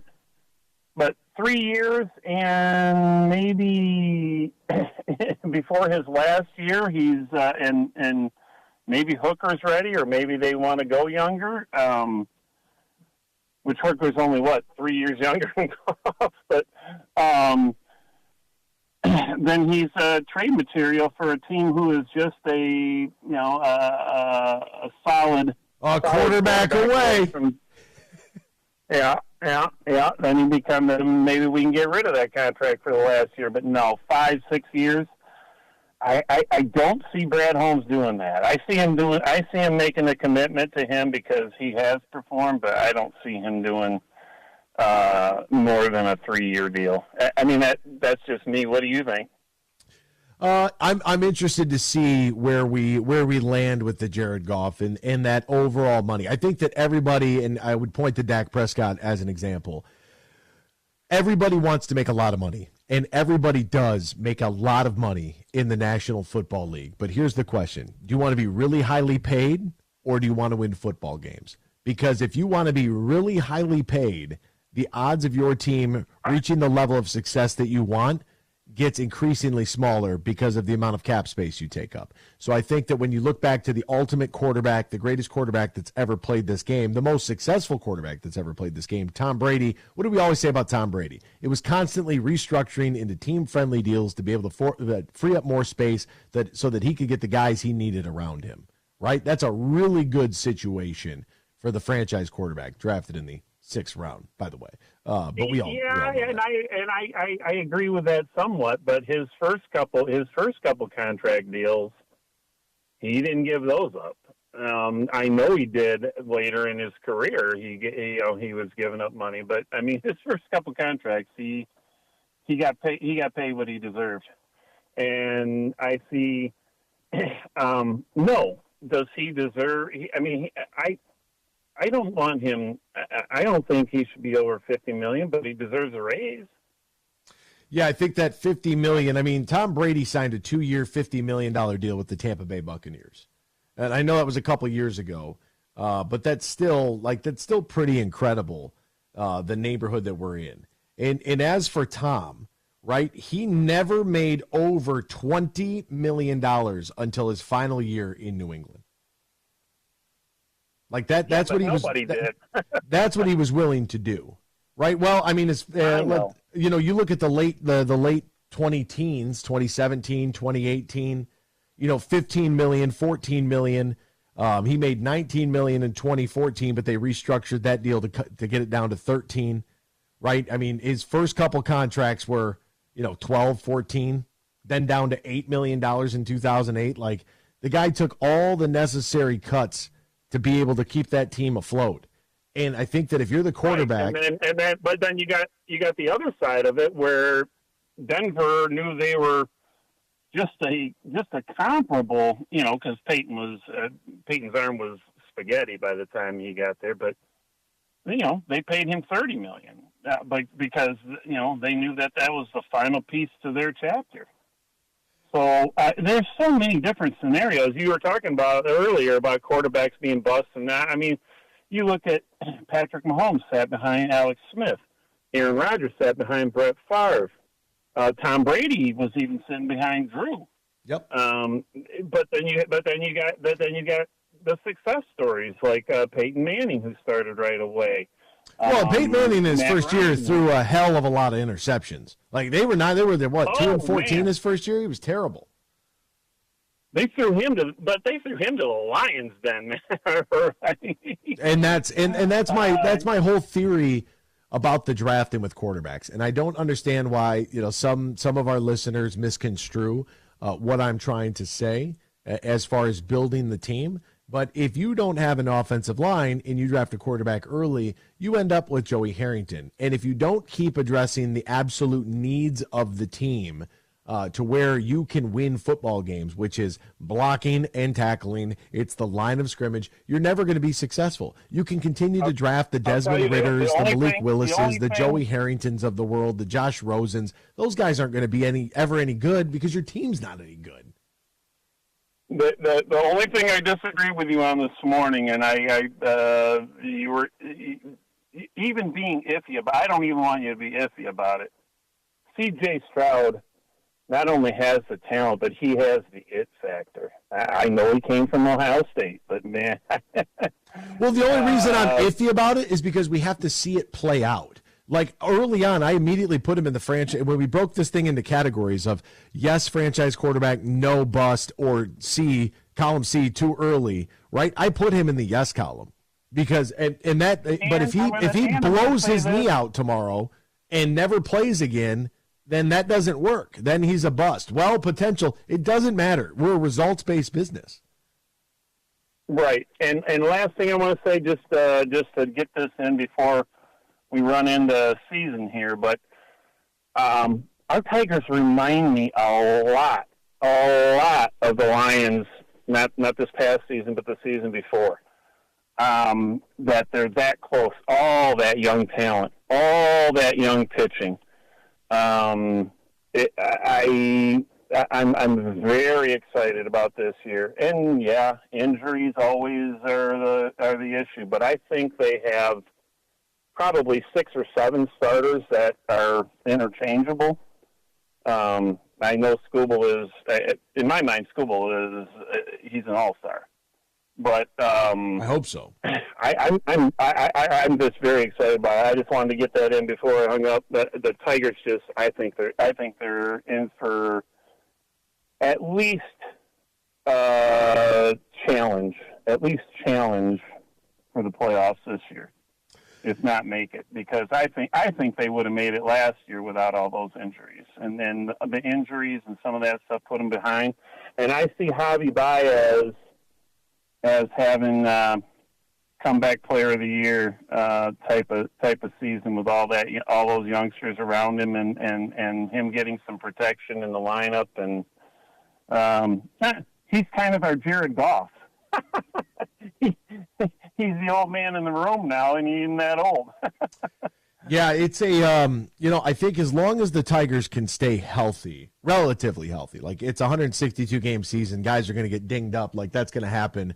But they're going to need their lineup. They're going to need a majority of that for those guys to get out there and be qualified hitters, right? They're going to need guys like Tarik Skubal, Casey Mize, and company to be able to finish out a full season. If they can't do that, then they're going to be they're going to be in some trouble. But I firmly believe that they should challenge for the AL Central. I know that John Wagner disagrees with me, going, "What have they done to get any better?"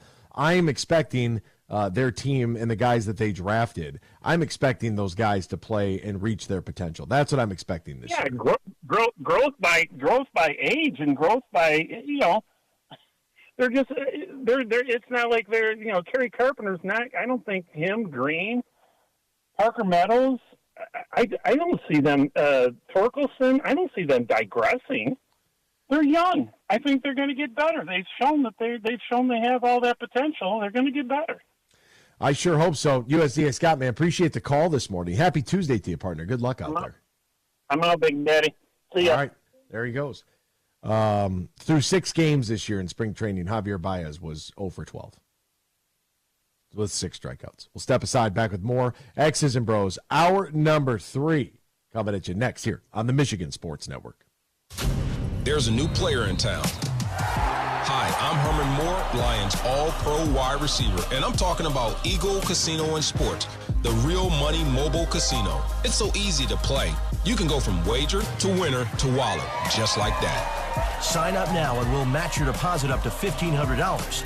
Or you can get a risk-free bet up to $1,000. Eagle Casino and Sports. Made in Michigan, made for Michigan. Must be 21 or older and in Michigan to play. Fish on! The Ultimate Sports Show Grand Rapids is back March 7 through 10. Over 4 football fields of fishing tackle, fishing boats, fishing trips, and hunting gear, all inside the Voss Place. Shop 2 acres of the newest tackle from Michigan dealers who know Michigan waters and game fish. With traveling specialty baits only available here once a year. Book the trip of a lifetime at lodges, fly-ins, charters, and resorts. Meet the guides and lodge owners at the show. It's a fishing boat supermarket. Get the best boat prices of the year from dealers who specialize specialize in rigging them right. Free fishing and hunting seminars from the pros and guides on 5 stages. See Lake Ultimate with bass boats floating right on the lake. Plus rock climb and trout pond for the kids, hog trough, and more. And the lumberjacks are back. See them climbing and log rolling on Lake Ultimate. It's all at the Ultimate Sports Show this Thursday through Sunday at DeVos Place. Thursday only, bring in a bag of 6 or more non-perishable grocery items for Sportsmen Against Hunger. Get free admission to the show.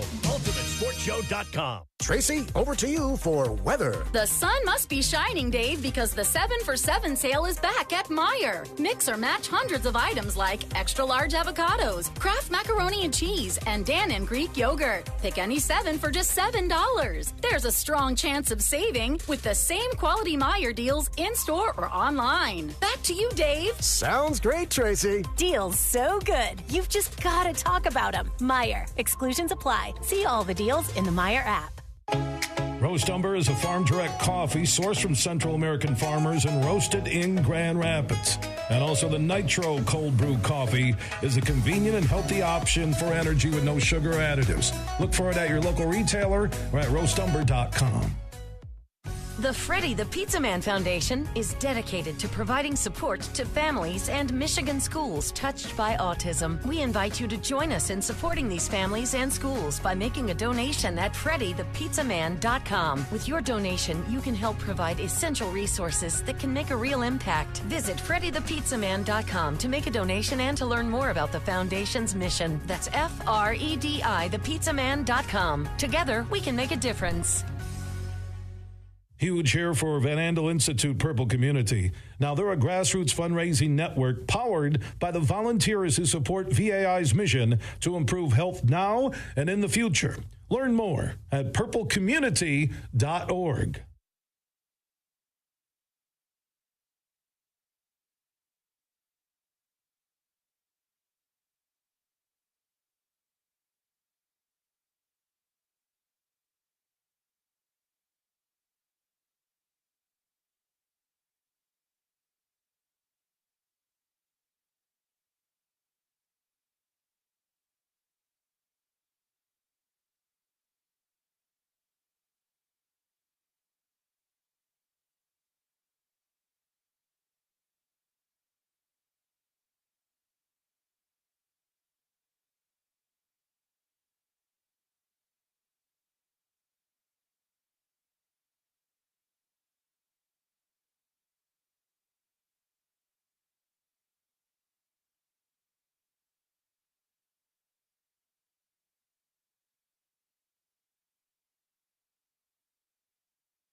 It's time for Michigan Sports Talk Morning Show, broadcasting live all across the state of Michigan and Northwest Ohio. This is X's and Bros.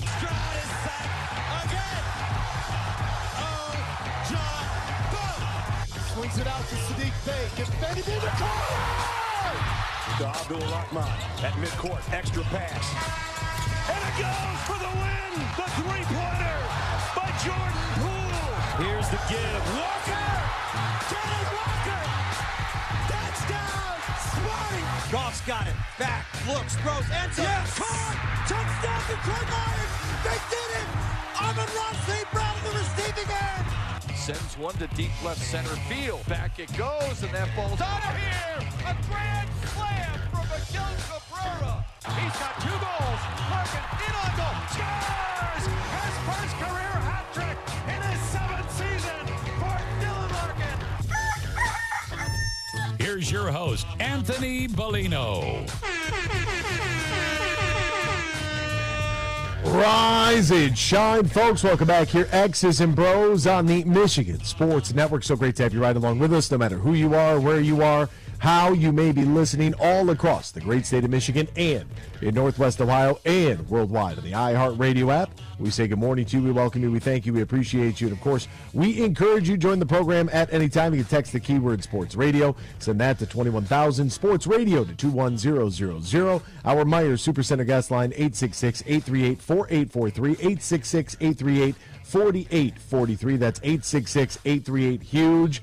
You could tweet at us at XB Mornings. We're on Facebook, X's and Bros. And, of course, good morning to our television audience as well. BCSN streaming live on our YouTube page at Michigan Sports Network. Ryan Elke is at RyanL_Key on Twitter. Ben Glaze is at the Ben Glaze. And I'm Anthony Bellino at AC Bellino. Terry says, I can't see the Tigers being better than 500 at best. Baez will be free swinging out again. I haven't heard anything about Casey Mize' recovery. I guess we'll just have to show me how good they are. Casey Mize went 1 2/3 in the spring training victory against the Blue Jays. He got the start, 1 2/3 innings, gave up 1 hit, 2 earned runs, walked 2, struck out 1. However, his fastball velocity numbers were up a little bit, which is interesting off of Tommy John, how we see those numbers kind of climb a little bit now that the ligament is improved. So as far as we know, the recovery process has been going very well.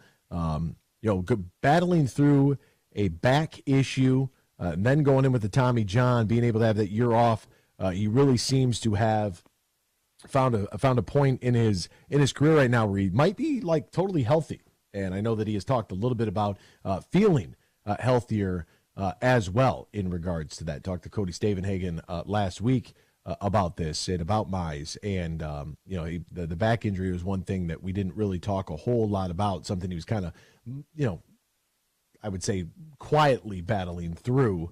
And then, of course, with Tommy John, he's had, an entire year where, the stress of, going once every 5 days hasn't really caught up to him, right? So he's been able to have some time and be able to get his body completely healthy before jumping into this season. All right, what else is going on in the world of sports? We'll try to get you all caught up with all the happenings. We'll do so right now in the headlines. Big news. I have a little news flash. Let's check the headlines. No, it's real news for once. The biggest stories of the local, regional, and national news. This is huge news. Speaking of the Tigers, they were in action yesterday. They'll play again today at 105. Jason Benetti. How about old Jason Benetti?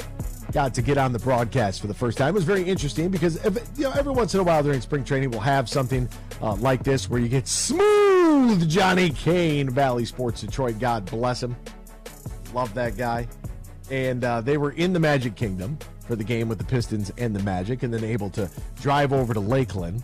I assume drive over to Lakeland and be able to get on the call and do some work on the Tigers end of things as well. So that's always really nice for all the broadcast teams that work like this, that have coverage of both basketball and baseball, that they are able to make that trip, whether it's the Grapefruit League or not, if it's the Cactus League, where those guys get to be able to travel around and knock out 2 birds with 1 stone in the same neighborhood. The Detroit Tigers won 2-1 over the Boston Red Sox. Tarik Skubal, 3 innings pitched, 1 hit, no earned runs, struck out 6.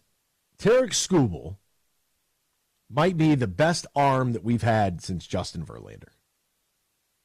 Like Tarik Skubal, from if you're a Tigers fan, I'm a big Riley Green guy. I'm so happy that Spencer Torkelson was able to find his swing there at the end. It took him a lot of major league at bats to be able to get that sort of figured out, but he has been able to do it, and he showed us there at the end of the year. And with Riley Green being in the lineup, providing that spark and protection for the rest of the group, I mean, I thought that really those guys, those two right there with Skubal, and hopefully Mize can rebound. And if he does that, that's a really nice core group of young guys that have all-star caliber potential. Not just really good players, not just stars on the Detroit Tigers, but we're talking about league-wide, recognizable, fans know them on a first-name basis type of, stratosphere that they could be elevated into. But it's going to come with winning. The more they win, the more out in front they are of everybody, the better off we will be. Philadelphia Eagles star center Jason Kelce, one of the key leaders and obviously a first-ballot Hall of Famer with the amount of all-pro selections, announced his retirement from his speech yesterday, closing the book on his career. Congratulations to him. Look forward to following him and his brother Travis and their podcast I find highly entertaining. Dak Prescott is confident on his contract resolution with the Cowboys. Here's the deal. He's set to count for $59.45 million against the cap in 2024. He's got a $29 million base salary, $5 million roster bonus due on the 5th day of the league year. If they go with the extension, that could bring his cap number down substantially. But you think about how long it took him to negotiate the 4-year, $160 million deal. Can Dak Prescott get the Dallas Cowboys to their ultimate goal? That's really the question. And it's not a great question to ask, considering the fact that, we want to sign you to a long-term deal. We just got beat by the Packers, blown out in our own house in the playoffs. That's less than ideal. Ex-NFL wide receiver, former Michigan Wolverine, Braylon Edwards, stopped an alleged assault of a man. Now we have to say alleged because Jeff King, the police chief in Farmington Hills, said, quote, "If it wasn't for that intervention, we could very easily be talking about someone's death." A fight broke out inside of a Farmington Hills YMCA, where a young person in their 20s was assaulting an 80-year-old man. There was an argument over the music. Here, let me just help everybody out here.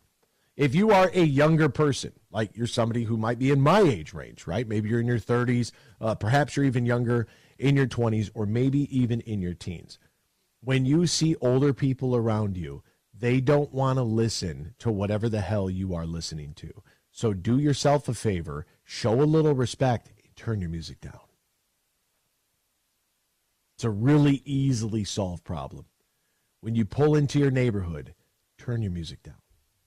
When you're in your gym or in the grocery store, I had that issue with a young person that had a ski mask on, came into the grocery store not too long ago with his music blaring on his phone. Thank God my mom was gone for 15 minutes to run to the bank, because that would have been that could have ended a myriad of different ways, none of which would have been positive. But hey, young fella, do me a solid. We're in you're in a public space. Can you turn that music down for me? Easy enough. Yeah, sure. Thank you. You got the ski mask on, so if I got to put you in a headlock right now and choke you out, like that's what's got to happen. But just turn the music down, would you?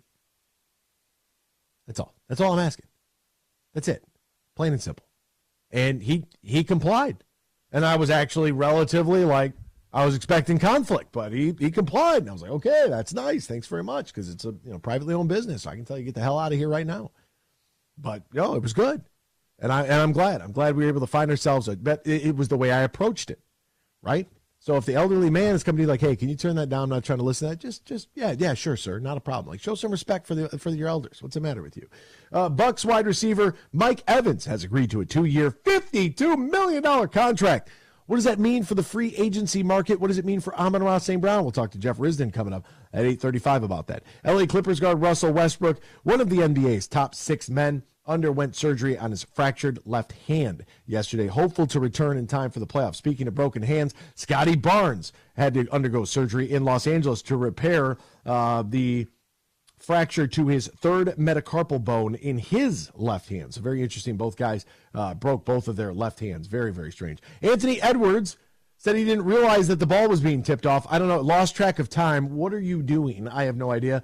The Milwaukee Bucks extended their winning streak, even though Giannis did not play due to left Achilles tendonitis. They beat those LA Clippers 113-106 last night. Damian Lillard, 41 points for Dame Dollar. And over 10,000 players have opted into EA Sports College Football 2025. Arch Manning, not one of those players. We'll step aside. More X's and Bros after this. It's time to go on the court with Tim Stout. It's a new day to celebrate and be free. It's a new day full of action and excitement because it's a day for winning. Only at Soaring Eagle Casino and Resort, it's a new day. Visit SoaringEagleCasino.com. Final week of the Big Ten men's basketball regular season. Michigan State trying to end a 3-game losing streak this week.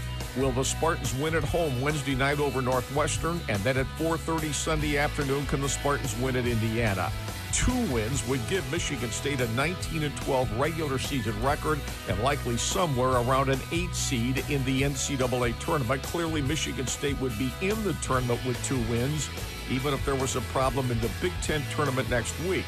But those don't look like gimme wins, especially for a team with a 3-game losing streak.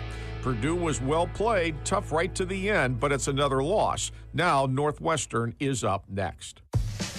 Save big on fuel with M Perks. Earn points on your Meijer purchases in-store and online. Then use your points to claim a fuel reward and save up to $1 off per gallon of gas at Meijer. Claim your M Perks fuel rewards in the Meijer app and ID at the pump to save.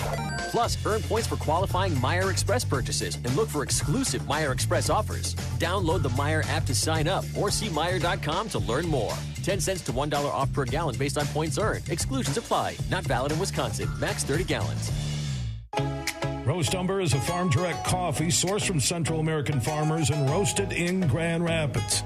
And also the Nitro Cold Brew Coffee is a convenient and healthy option for energy with no sugar additives. Look for it at your local retailer or at roastumber.com.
You're listening to Michigan's statewide morning show, X's and Bros, right here on the Michigan Sports Network. Welcome back here to X's and Bros, Michigan Sports Network. Jeff Risdon getting ready to join us coming up. By the way, March 14th starts the Players' Championship, so that's exciting. All right, that's coming up fast, just, 9 days away from today. So next weekend, very cool. Hey, by the way, in case you missed it yesterday, as I was mentioning the Valley Sports crew on site in Lakeland, doing a little television broadcast, the first broadcast for Jason Benetti, now on the call for the Detroit Tigers. I mean, we've seen it from the Tigers already this spring. Way outside, off the glove of McGuire, and the Tigers get a run on a wayward 3-0 pitch. Kreidler scores. There it is. Jason Benetti, right? That's pretty cool. I know A.J. Hinch, he was asked about having Jason on the docket there and talking about how he is very excited about. Sorry about that. I was listening to a little Tom Izzo interview right there. He was just discussing how what a great guy it is to tell our stories, and they're excited, and very, very cool stuff. And Johnny Kane and company being in Orlando, working the Pistons game, then being able to shoot over to Lakeland, have a little fun there for some from Tigers baseball as well. Final line for the Tarik Skubal, as I mentioned, 3 innings, 1 hit, no runs, no walks, 6 strikeouts, 41 pitches, 28 for strikes. He threw 19 fastballs, 8 sinkers, 7 changeups, 4 sliders, 3 curveballs, 14 whiffs on 22 swings. Fastball averaged 97.4 miles an hour, maxed out at 99. Evan Petzold with the complete breakdown. Now, I didn't have this in the rundown this morning, but it was sent to me last night, and I was unaware that Steven Izzo was adopted. I was very unaware, pardon me. And In Depth with Graham Bensinger had Tom Izzo and his wife, Lupe, and they were talking about the adoption of their son, Steven. And I thought that this is a pretty incredible story.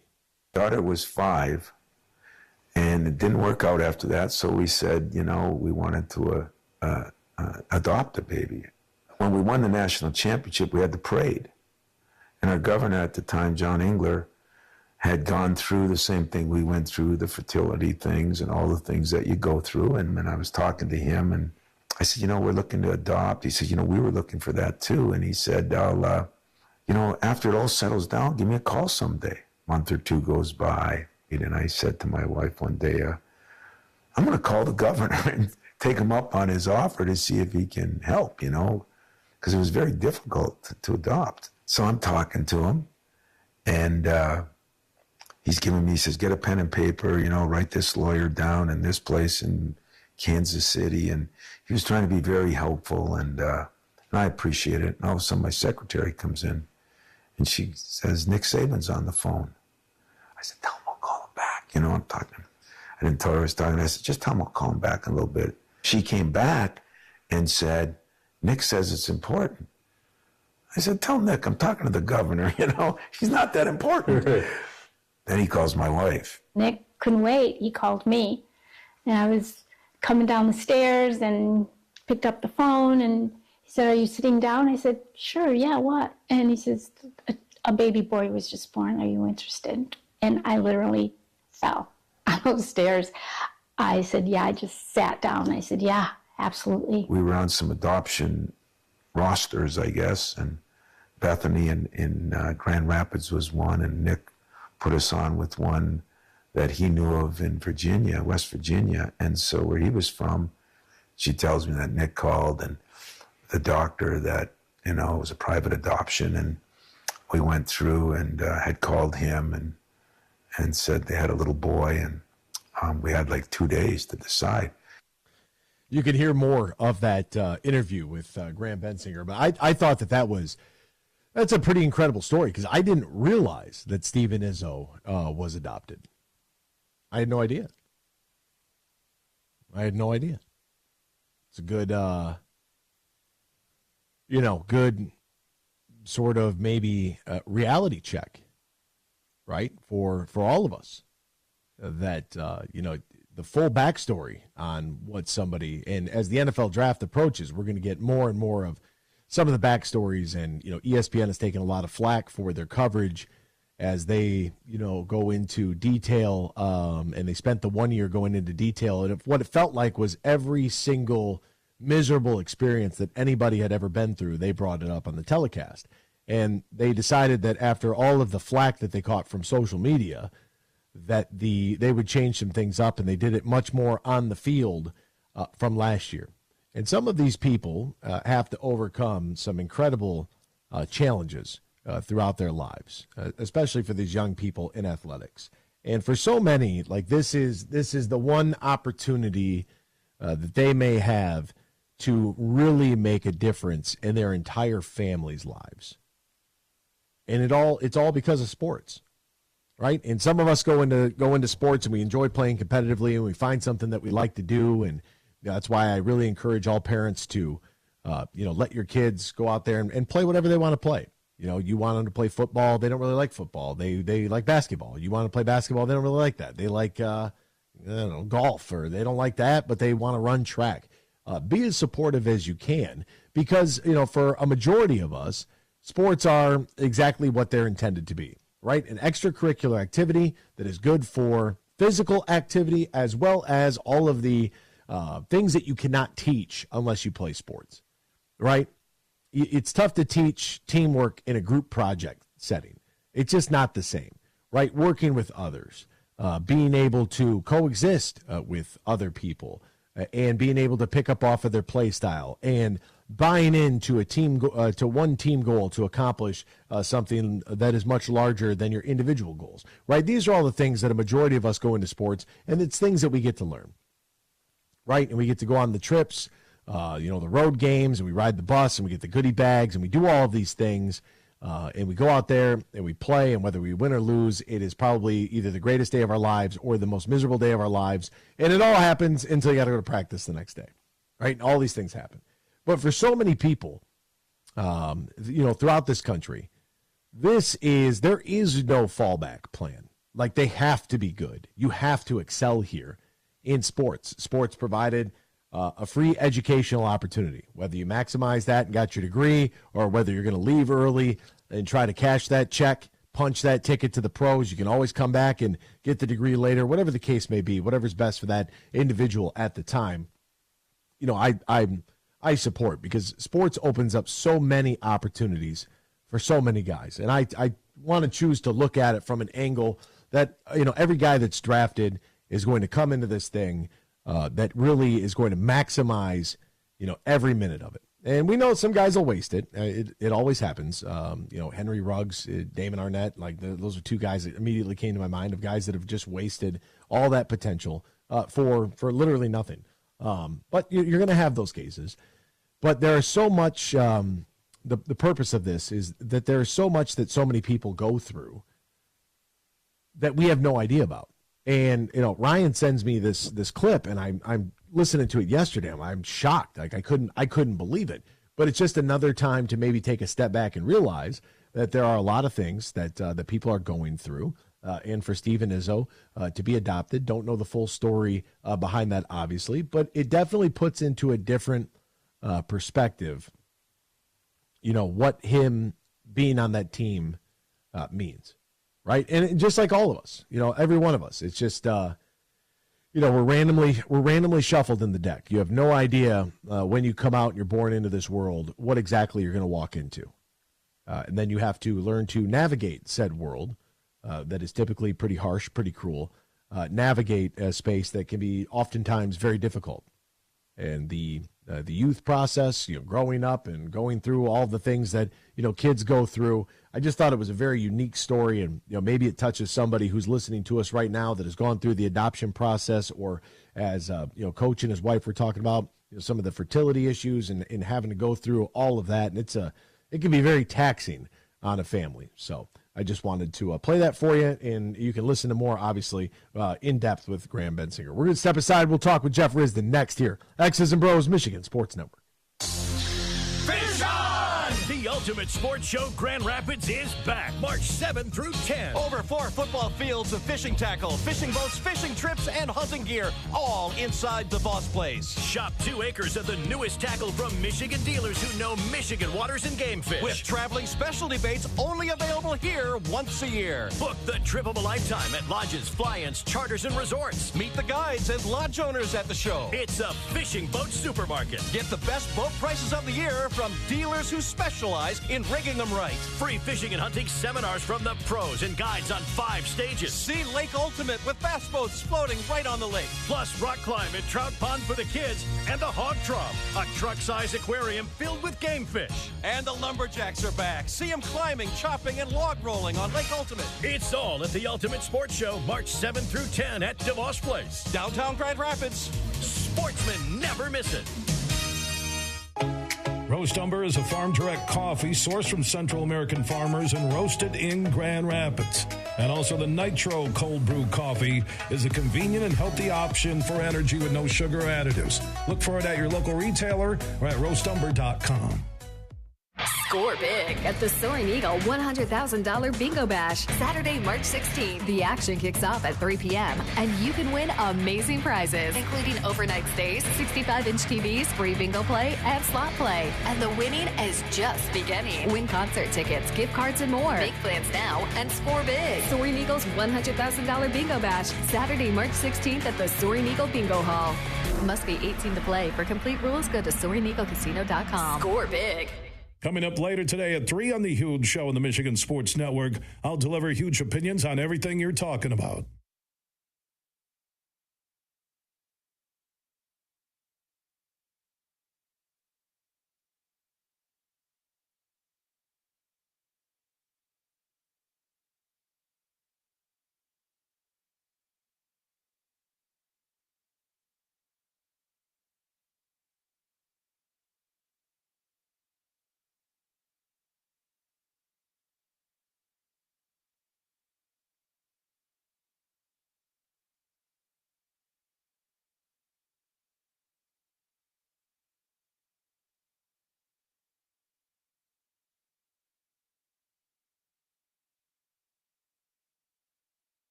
Miss any of today's show?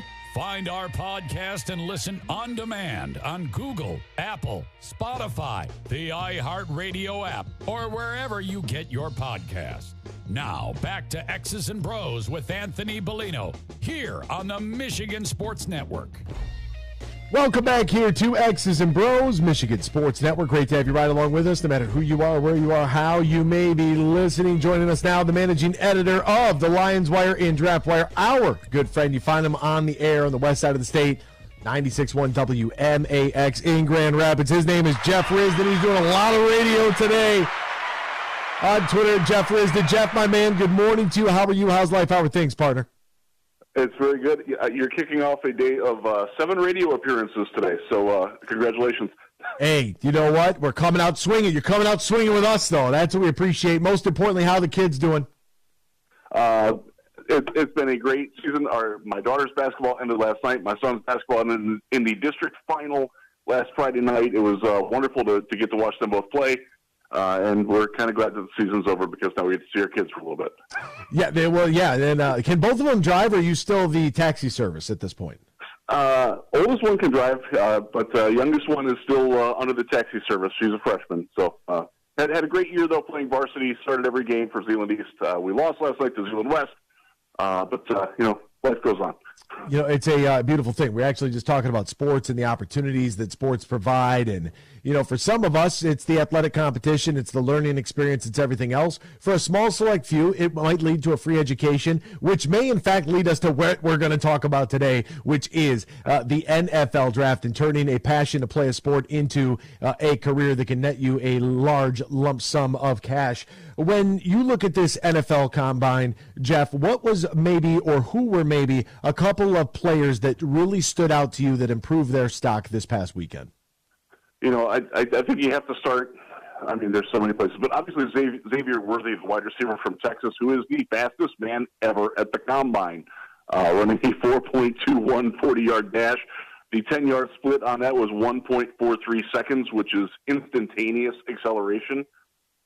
He's a guy, so he's in the Jamison Williams mold of receiver of he goes down the field, runs really fast, and mostly catches the ball, but doesn't always.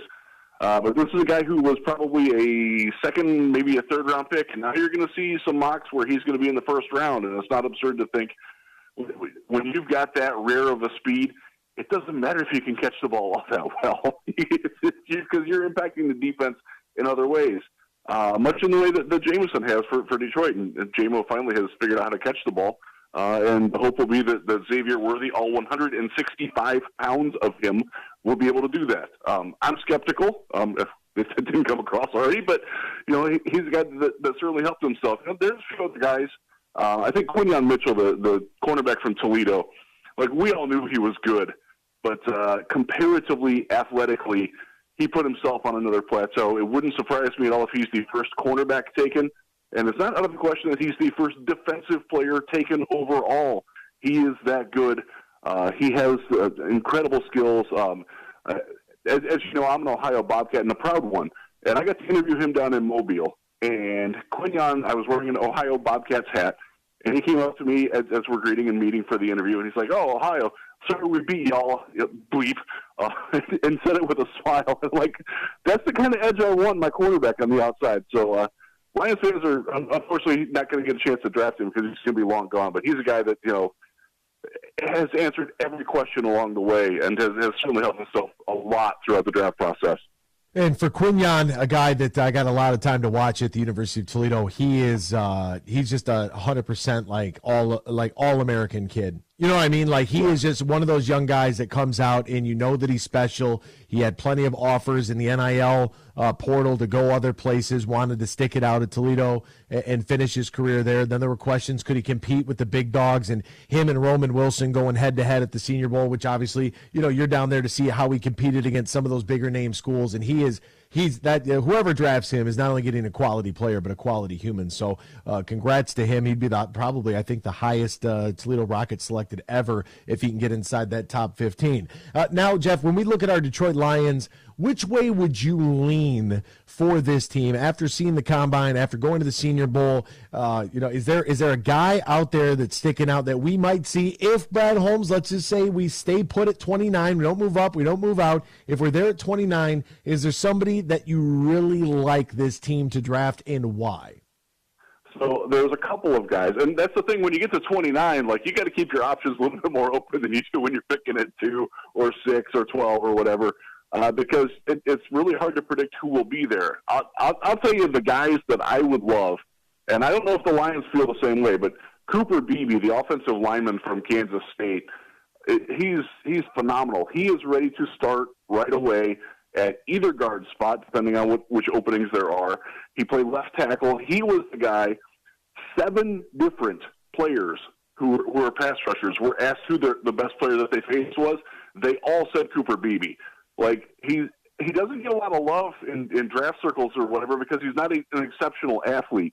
He's just really, really good at what he does. And is instant plug and play, and probably is better right away than either of the guards that the Lions started last year. And by the way, both those guys are pretty good. I'm very bullish on him. You see a guy like Kool-Aid McKinstry, he didn't get to work out down there. He's a cornerback that certainly fits the profile, but coming off of a weird injury, it's called a Jones fracture, which is basically where your pinky toe attaches to the rest of your foot. It's not a terribly uncommon injury. Johnny Newton from Illinois is another guy that I would absolutely love, but unfortunately won't be there. Defensive tackle, for my money, he reminds me so much of Gerald McCoy. And he would be a dream pick, but I don't think he's going to last. But he's a good one. My goodness. Darius Robinson, Detroit native, Canton High School. Missouri defensive end, did very well for himself. Talked up, the Detroit roots. Talked up wanting to play for Dan Campbell. He's an interesting fit in that he's 285 pounds as a stand-up pass rusher. But he can also see moves from the inside to the outside. There's some positional line versatility with him. The Lions certainly covet that. You see that in guys with Kaminsky and Pascal and even Hutch. They can move all over the line. He's another guy that can do that. He's in play, I would have to think, and I like his game a lot. I'm not sure that he's going to be the prodigious sack master in the NFL that some of the other guys might be, but he's a really, really good football player who fits. And I think that's where we have to scale our expectations. There's some names that are out there that are sexy and sizzle, but they don't really fit the Lions and what they're looking for. And I think those guys all fit what we're looking for. By the way, Johnny Newton, Jerjon Newton, his brother, Jawan Newton, was a wide receiver at the University of Toledo. Finished up his 5th year this past year. So just more MAC ties, right? Because we want to get some MAC shit out here, Jeff. I love that. Always promote the MAC. Yes, sir. We love that. And speaking of MAC guys, there is a player out of Western Michigan, Marshawn Nealon, that a lot of people are pretty high on. They like him a lot, the defensive end. Oh, 100%. He is one of the big winners of the Combine, and he is the guy that the Lions certainly have on their radar. And he would be a guy that if you take a cornerback or an offensive lineman in the first round, you would come back in the second round and hope that he's there to address your pass rush need because he's a great fit. People can look at it at his relatively paltry numbers from sacks, but the guy who played most of last year hurt.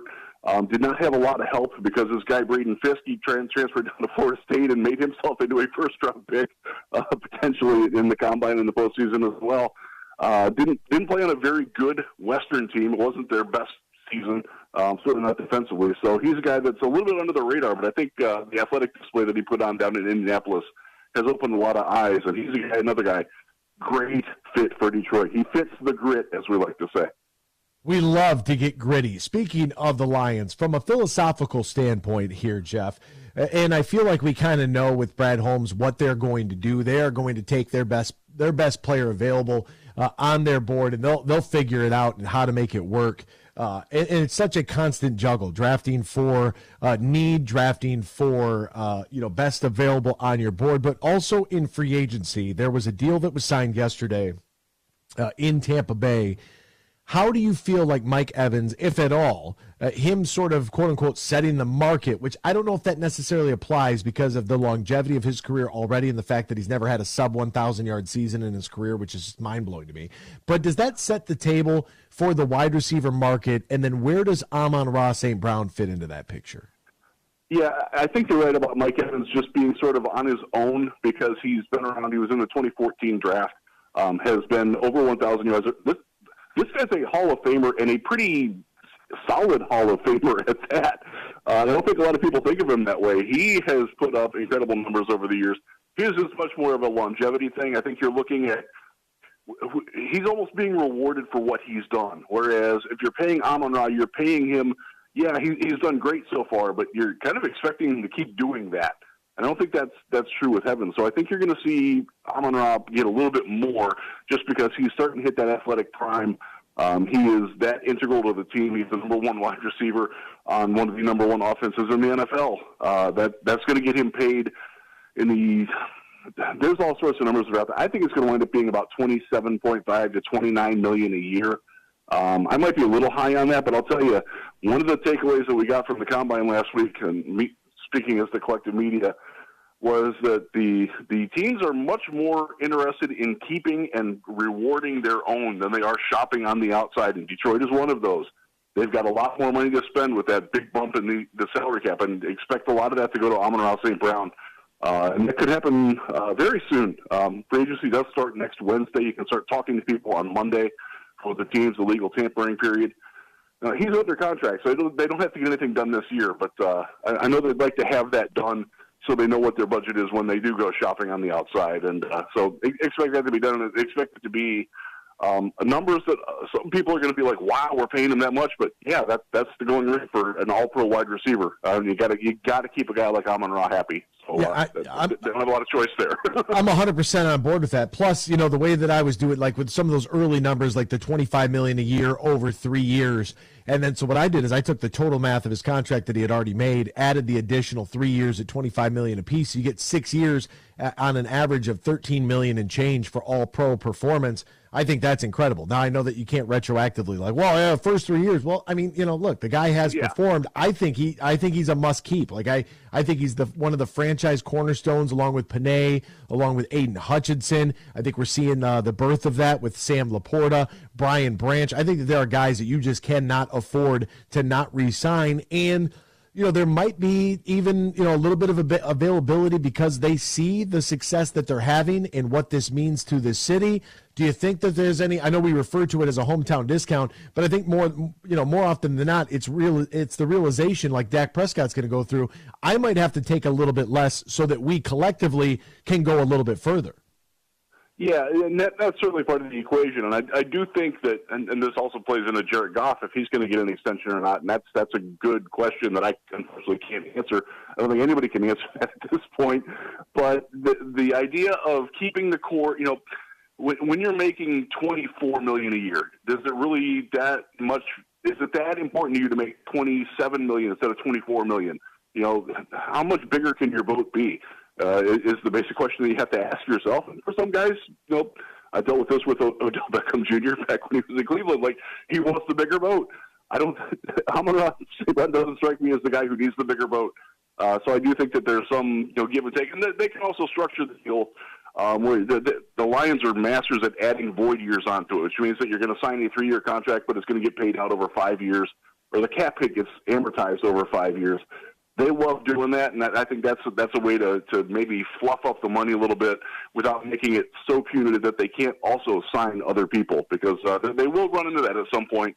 When you have to keep all of this homegrown talent, you rattle the guys off, that means that you do have to actually pay these guys. Otherwise, you become the Washington Redskins back in the day, or the Tennessee Titans back in the Jeff Fisher era, where they had all these good guys and they had to let them go. That's not what the Lions are all about. They're about rewarding their own. So they will find ways to keep them, but it might require a little bit of creative contract work and agreements from the players to let that slide. But make no mistake, they will get paid. Jeff, is there and by the way, I can't express my appreciation for you enough for joining us this morning on such a busy day for you.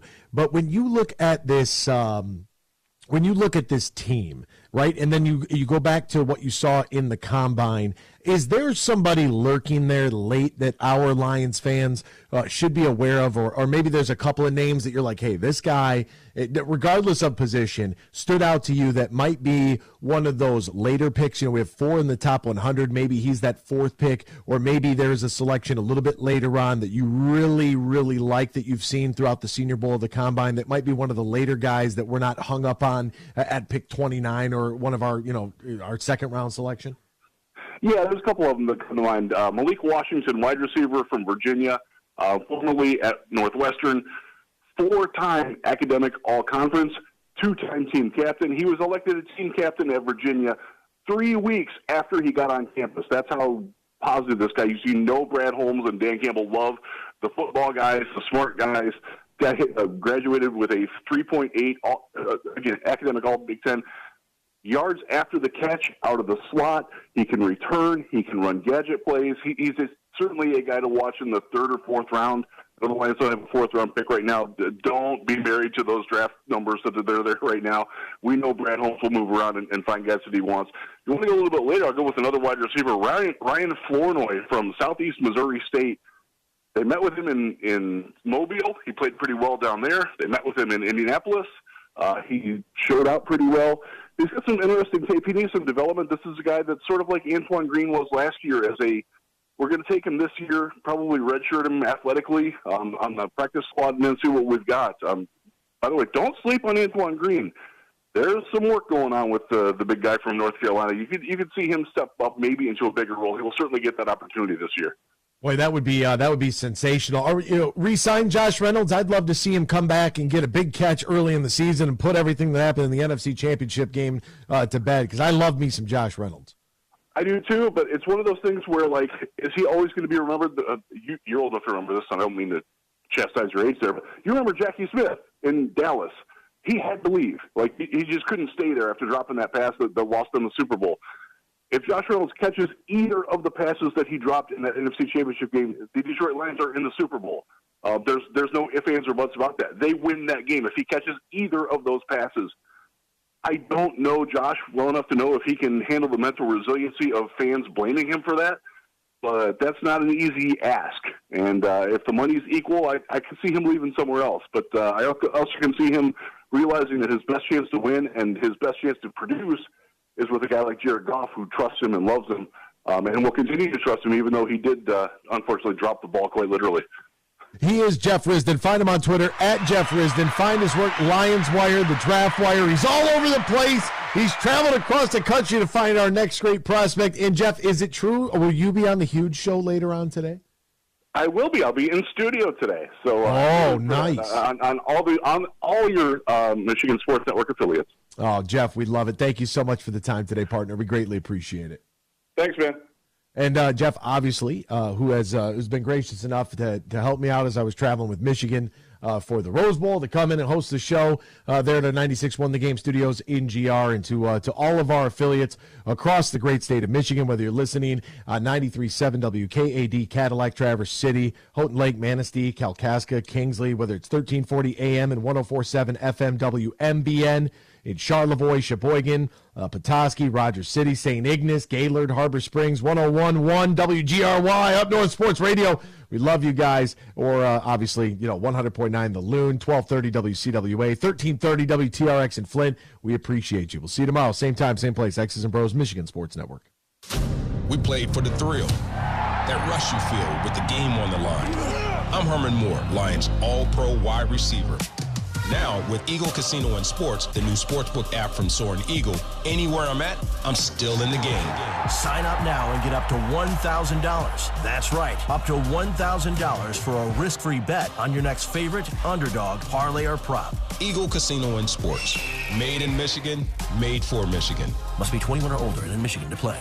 Fish on! The Ultimate Sports Show Grand Rapids is back March 7 through 10. Over 4 football fields of fishing tackle, fishing boats, fishing trips, and hunting gear, all inside the Br0's place. Shop 2 acres of the newest tackle from Michigan dealers who know Michigan waters and game fish. With traveling specialty baits only available here once a year. Book the trip of a lifetime at lodges, fly-ins, charters, and resorts. Meet the guides and lodge owners at the show. It's a fishing boat supermarket. Get the best boat prices of the year from dealers who specialize in rigging them right. Free fishing and hunting seminars from the pros and guides on 5 stages. See Lake Ultimate with bass boats floating right on the lake. Plus rock climb and trout pond for the kids, hog trough, and more. And the lumberjacks are back. See them climbing and log rolling on Lake Ultimate. It's all at the Ultimate Sports Show this Thursday through Sunday at Br0's place. Thursday only, bring in a bag of 6 or more non-perishable grocery items for sportsmen against hunger. Get free admission to the show. Ultimate Sports Show